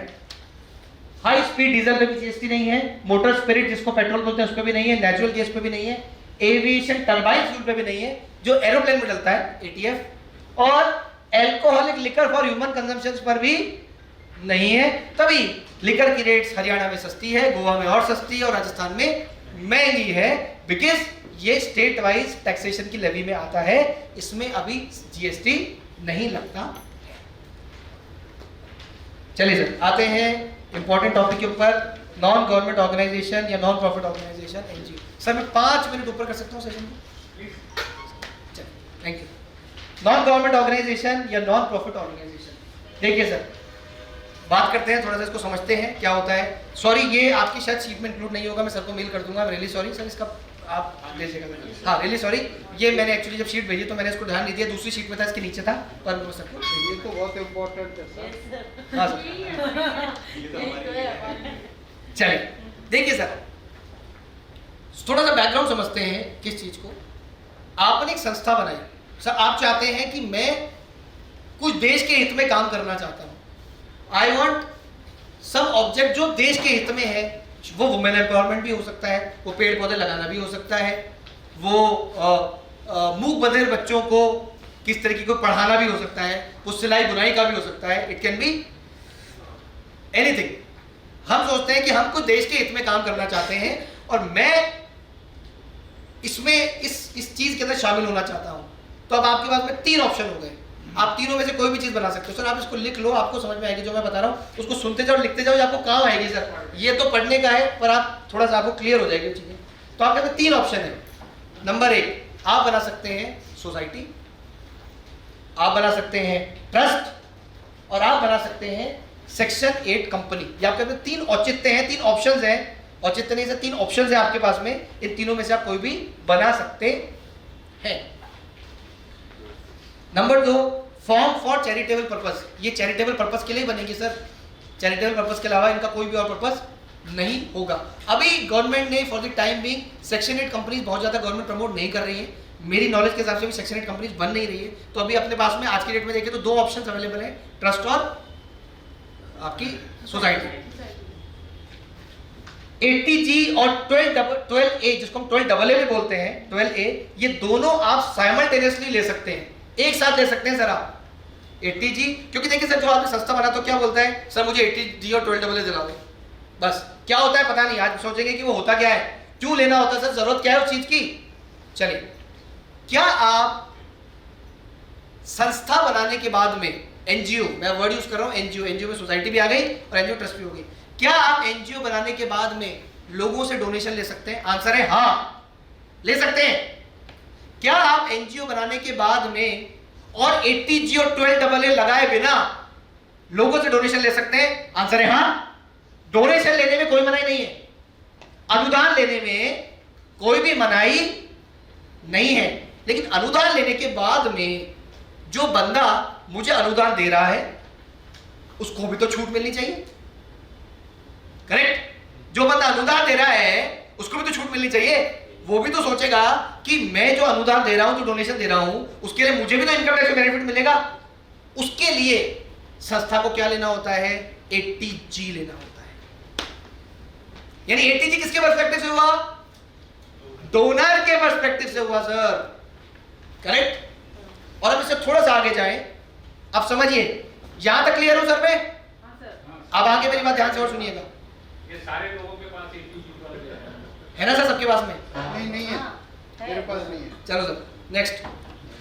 अब मैं एक एनजीओ हूं और मेरे पास में 12AA नहीं है। मैं एक संस्था हूं, मेरे पास में 12AA नहीं है, तो मैं संस्था तो हूं लेकिन मैं उसके साथ में हूं AOP, एसोसिएशन ऑफ पर्संस। मैं अभी एसोसिएशन ऑफ पर्संस ही कहलाऊंगा, और अगर मैं एसोसिएशन ऑफ पर्संस कहलाऊंगा तो मैं जो इधर से डोनेशन की रिसिप्ट ले रहा हूं और इधर जो खर्चे कर रहा हूं और वो करने के बाद जो मेरे पास बच गया उस पर मुझे टैक्स देना पड़ेगा। और क्योंकि मैं चैरिटेबल हूं तो मैं क्या सोचूंगा कि सर मेरी खुद की तो कोई इनकम है नहीं, मेरी इनकम क्या है? अनुदान या गवर्नमेंट ग्रांट। अगर उसको भी लगाने के बाद में और चैरिटी करने के बाद में भी जो बच गया उसमें भी मुझे टैक्स देना पड़े, तो ऐसा काम करने का मतलब ही क्या है? उसके लिए हम क्या अप्लाई करेंगे? 12AA। यानी 80G is from the perspective of the donor and 12AA is from the perspective of the संस्था, कि जो संस्था ने सरप्लस कमाया उस पर टैक्स ना लग जाए, इसलिए क्या होता है? 12AA। क्या आप 80G और 12AA दोनों अप्लाई कर सकते हो साइमल्टेनियसली? सर बिल्कुल कर सकते हो। बड़ी मिथ, तुमने तो संस्था आज चालू की है, तुम 80G 12AA 3 साल से पहले लगा ही नहीं सकते।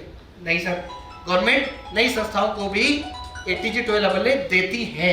ऐसा नहीं है कि आपको 3 साल 5 साल वेट करना पड़ेगा, आप बनाने के बाद में लगा सकते हैं। अब देखिए सर, जनरली इसमें क्या चीज चाहिए होती है? पहले बात करते हैं 80G की। 80G number 1, tax payer shell get the exemption of the donations.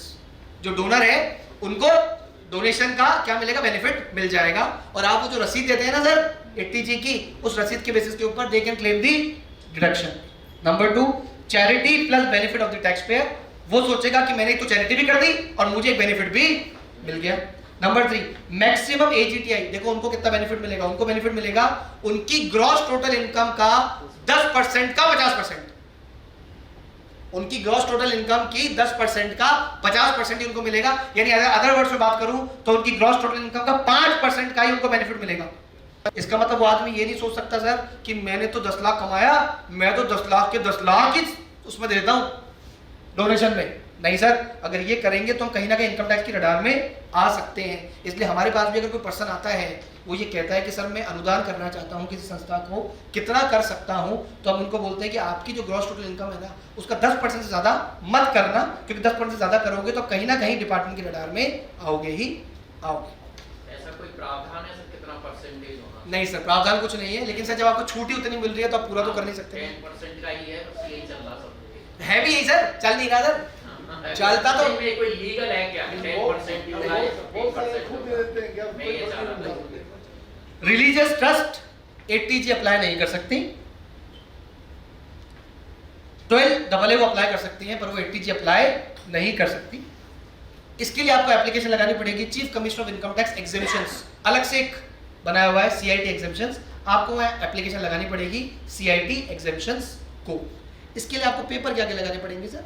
Minimum 3 साल की ऑडिटेड फाइनेंशियल लगानी पड़ेगी। अगर आपकी संस्था अभी खुली है तो आपके पास में जाहिर सी बात है पिछले 3 साल के होंगे नहीं, तो मत लगाइए, उसके बेस पे भी आप अप्लाई कर सकते हैं। If the NGO is renew then the available audited financial, जितने साल के अवेलेबल है उतने आप लगाइए। MOA ट्रस्ट डीड या AOA मेमोरेंडम या ट्रस्ट डीड जो आपको लगानी है वो लगानी है। ट्रस्ट का पैन लगेगा, ट्रस्टीज का पैन और आधार लगेगा। Detail of activities with evidence. एक बात बोलूं सर, माइंड मत करना, एक बात बोलूं सर, माइंड नहीं करेंगे। जब संस्था कोई कार्य करती है तो संस्था की कार्यकारिणी जब कोई डिस्ट्रीब्यूट करते हैं तो उसमें सब फोटो खिंचवाते हैं।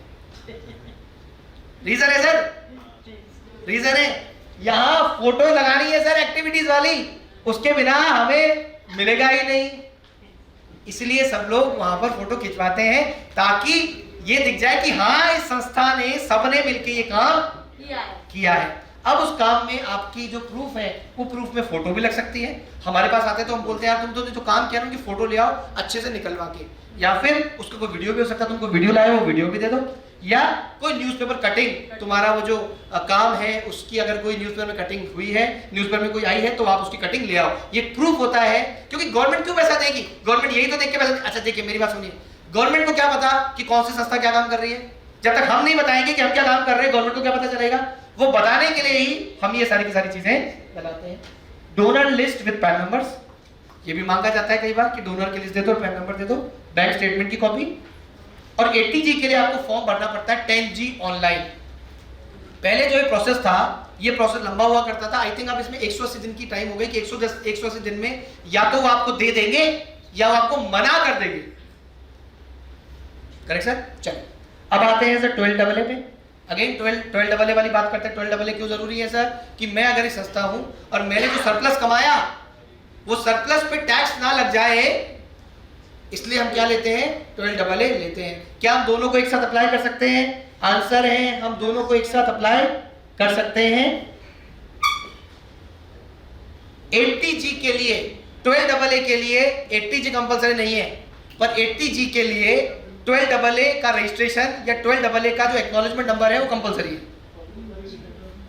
तभी मैंने क्या कहा, आप दोनों चीज साइमल्टेनियसली लगा सकते हैं। साइमल्टेनियस लगाने से आपको दोनों चीजें एक साथ मिल जाएंगी। अब देखिए क्या होता है सर, इनकम टैक्स ये कहता है कि आपको अपनी प्राप्ति का, इनकम का 85% अमाउंट जो है वो खर्च करना है। करेक्ट? 85% जो खर्चा है वो आप दो चीजों में कर सकते हो। नंबर 1 आप अपने एडमिनिस्ट्रेशन कॉस्ट में कर सकते हो, और दूसरा आप अपने कैपिटल एक्सपेंडिचर के लिए भी कर सकते हो। चैरिटी के लिए तो कर ही सकते हो। मैं मेरे बंदों की सैलरी भी दे सकता हूँ, मैं कोई असेट भी खरीद सकता हूँ, और मैं चैरिटी में भी खर्चा कर सकता हूँ। क्योंकि इनकम टैक्स आपको बेनिफिट कितने का देता है? सिर्फ 15% का देता है। इसलिए इनकम टैक्स ये बोलता है कि आपको 85% तो खर्च करना ही पड़ेगा।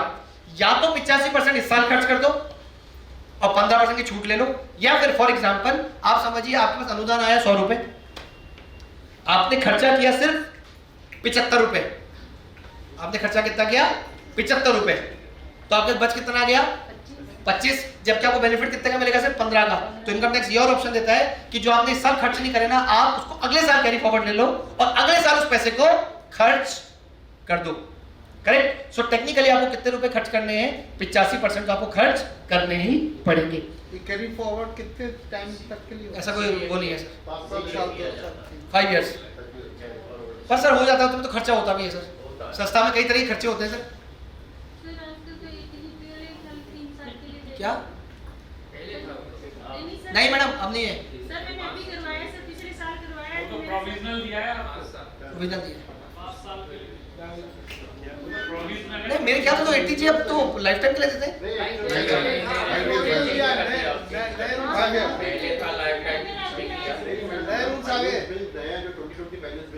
मेरे ख्याल से उसमें 5 साल का है। हाँ करेक्ट बोल रहे हैं। पहले बीच में तो अनलिमिटेड पूरे उसके लिए हो गया था। अब तो ये हो गया सर, डोनेशन भी जिससे ले रहे हैं ना, ऑनलाइन बोल रहा है वो, उसका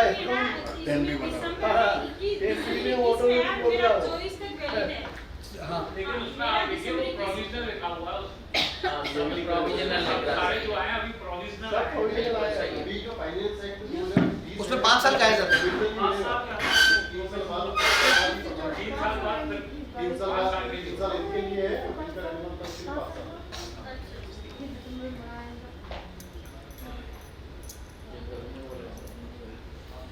अच्छा, रिलीजियस ट्रस्ट जो होती हैं वो रिलीजियस ट्रस्ट 80G नहीं ले सकती, वो 12AA ले सकती हैं।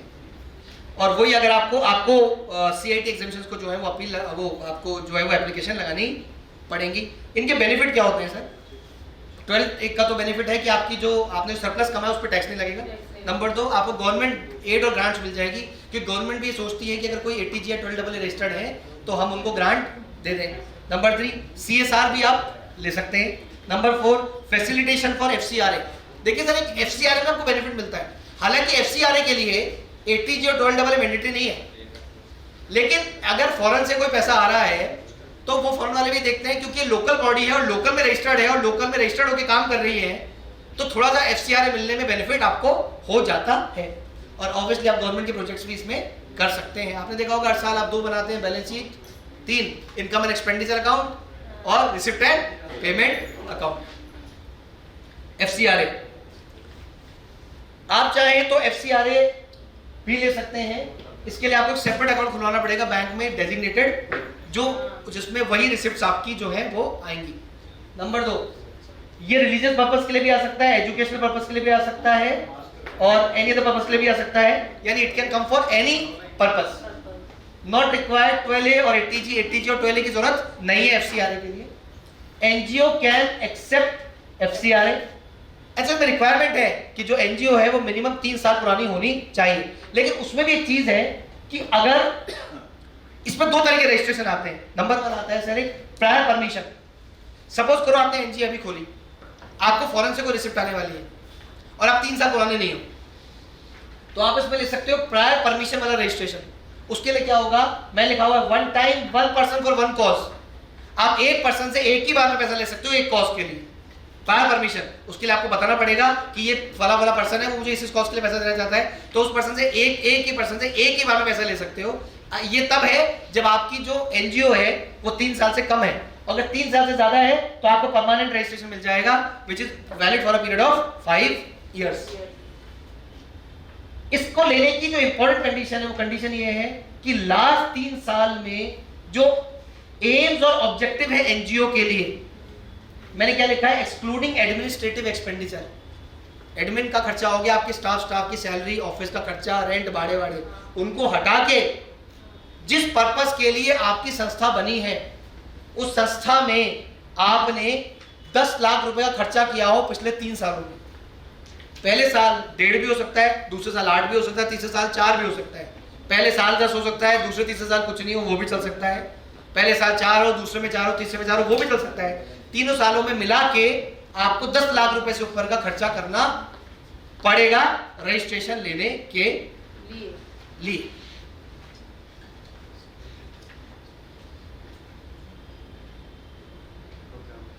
देखिए सर, 80G के लिए तो आपको फॉर्म 10G भरना पड़ेगा और 12A के लिए आपको फॉर्म 10A भरना पड़ेगा। ये है एप्लीकेशन वाली बात। पर मैं आपको सजेस्ट करूंगा, जिनके रजिस्ट्रेशन है वो तो समझते हैं सर, जिनके रजिस्ट्रेशन नहीं है मैं उनको सजेस्ट करूंगा कि रजिस्ट्रेशन लेने से कई तरीके के द्वार हमारे लिए खुल जाते हैं।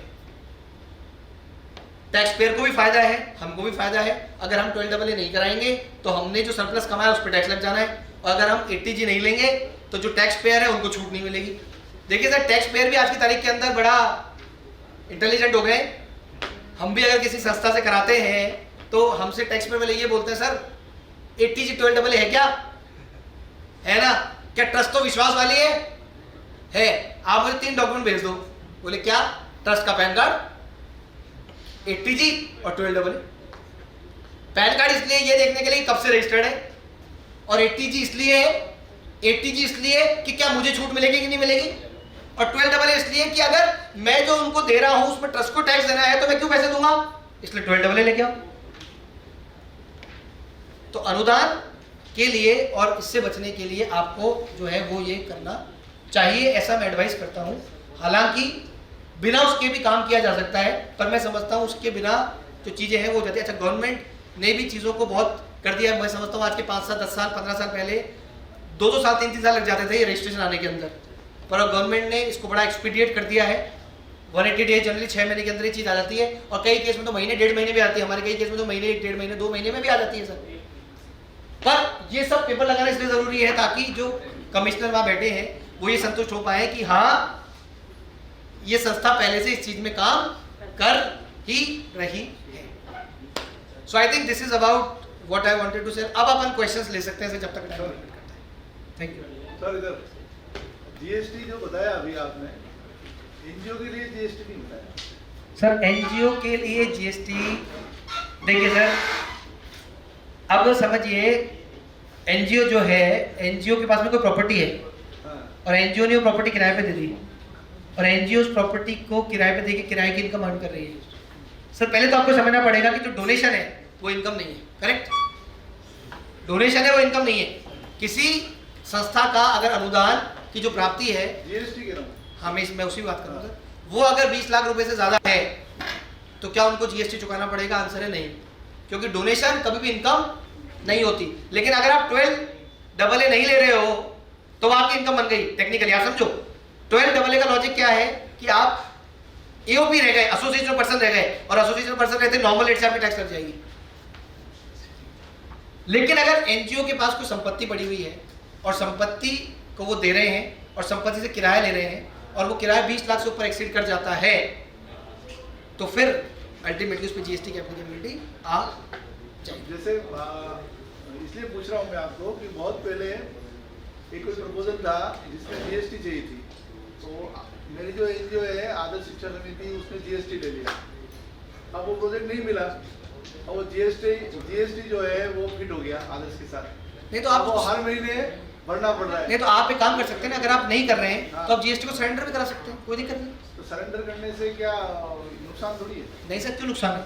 सर देखिए क्या है, जीएसटी कंप्लायंस मुझे तभी तक पूरी करनी है जब मैं जीएसटी में रजिस्टर्ड होना हूँ या मेरे पे जीएसटी लायबिलिटी है। सपोज करो सर मैं कोई बिजनेस कर रहा हूँ, एक्स बिजनेस, मैंने जीएसटी का रजिस्ट्रेशन ले लिया, मैंने जीएसटी सरकार को पे किया, कल को मेरा बिजनेस ही बंद हो गया तो जरूरी थोड़ी ना मैं रजिस्टर्ड रहूंगा, वैसे भी कर सकता हूँ। सरेंडर कर दिया तो फिर बाद में जब जरूरत पड़े। अब सुनिए, जब आपने सरेंडर कर दिया तो आप दोबारा वापस भी ले सकते हैं, कोई दिक्कत नहीं। पर जनरली अधिकारी आपसे सवाल पूछ सकता है, क्या सर? देखो ये देखो मैंने जीएसटी सरेंडर करवाई थी, अब वापस नहीं हो रही है। सुनिए तो सही, रीजन क्या है? हो सकता है अधिकारी आपसे पूछ रहा हो कि पहले आपने क्यों सरेंडर करा, ये आप क्यों लेना चाहते हो, जवाब दीजिए। तो रीजन तो सर ऐसा, सर देखिए लॉ में कहीं बना ही नहीं है, अब अधिकारी क्यों मना कर रहे हो वो आपको देखना पड़ेगा। वैसे साहब भी कवर नहीं होता जीएसटी में, किसी भी स्तर पर कवर नहीं होता सर अग्री, लेकिन एक एफिडेविट गवर्नमेंट एम्पावरमेंट डिपार्टमेंट में उन्होंने जीएसटी की कंडीशन डाल दी, लोग पैसा लेने के चक्कर में जीएसटी को देता है। सर मैंने आपको क्या बोला, आपका जो अनुदान है वो तो इनकम ही नहीं है ना आपकी, लेकिन आपके पास कोई प्रॉपर्टी है, आप उससे कमा रहे हो तो वहाँ तो एक्चुअली में सर एनजीओ में भी जब काम करते हैं ना तो जो दूसरा डोनर होता है जो काम तो हमसे फील्ड वालों से ग्रास रूट से ही करवाएगा, फिर वो मांगता है हमसे कि आप हमने अपना वेन्यू दिया, हमने अपनी जगह वहाँ का दिया, सारा फर्नीचर वगैरह दिया, वो हमसे बिल मांगते हैं, फिर वो कहते हैं कि जीएसटी वाला बिल दो, तो हम लोग को करवाना पड़ा और हम करवाए, अब अपना जीरो नील पे भरते भी हैं तो वो रसीद हमें देनी होती है और ऑनलाइन हर हम क्वार्टरली भरते हैं और मंथली भरते हैं, तो ये सारे एनजीओ के साथ प्रॉब्लम है ये। तो मैं मेरे सारे जो ये फैक्ट मैं और तीसरा ये उदाहरण मैडम, अब आपका एक छोटा सा एग्जांपल देता हूँ। छोटा व्यापारी है जो अमेजोन फ्लिपकार्ट के थ्रू सेल करना चाहता है, लॉ में कहीं कंपलसरी नहीं है कि आप फ्लिपकार्ट अमेजोन पे बेचने के लिए आपको रजिस्टर लेना ही पड़ेगा, पर अब वो कहते हैं कि हमारे पोर्टल पे रजिस्टर होगा तो जीएसटी लेना ही पड़ेगा, तब लेना ही पड़ता है मैडम। देखो मैडम, ये प्रैक्टिकलिटी और थ्योरेटिकल में दोनों चीजों में फर्क होता है। इसके अलावा सर गवर्नमेंट के जितने भी टेंडर निकलते हैं जिसमें सर्विस सेक्टर के लिए वो भी मांगते हैं, वो जीएसटी मांगते हैं। मैंने क्या कहा सर आपको, मैंने क्या सर मैं during tea time we can discuss, no problem. बड़ा अच्छा है सर, ये तो सबसे इम्पोर्टेंट सेशन है सर, करने दो सर।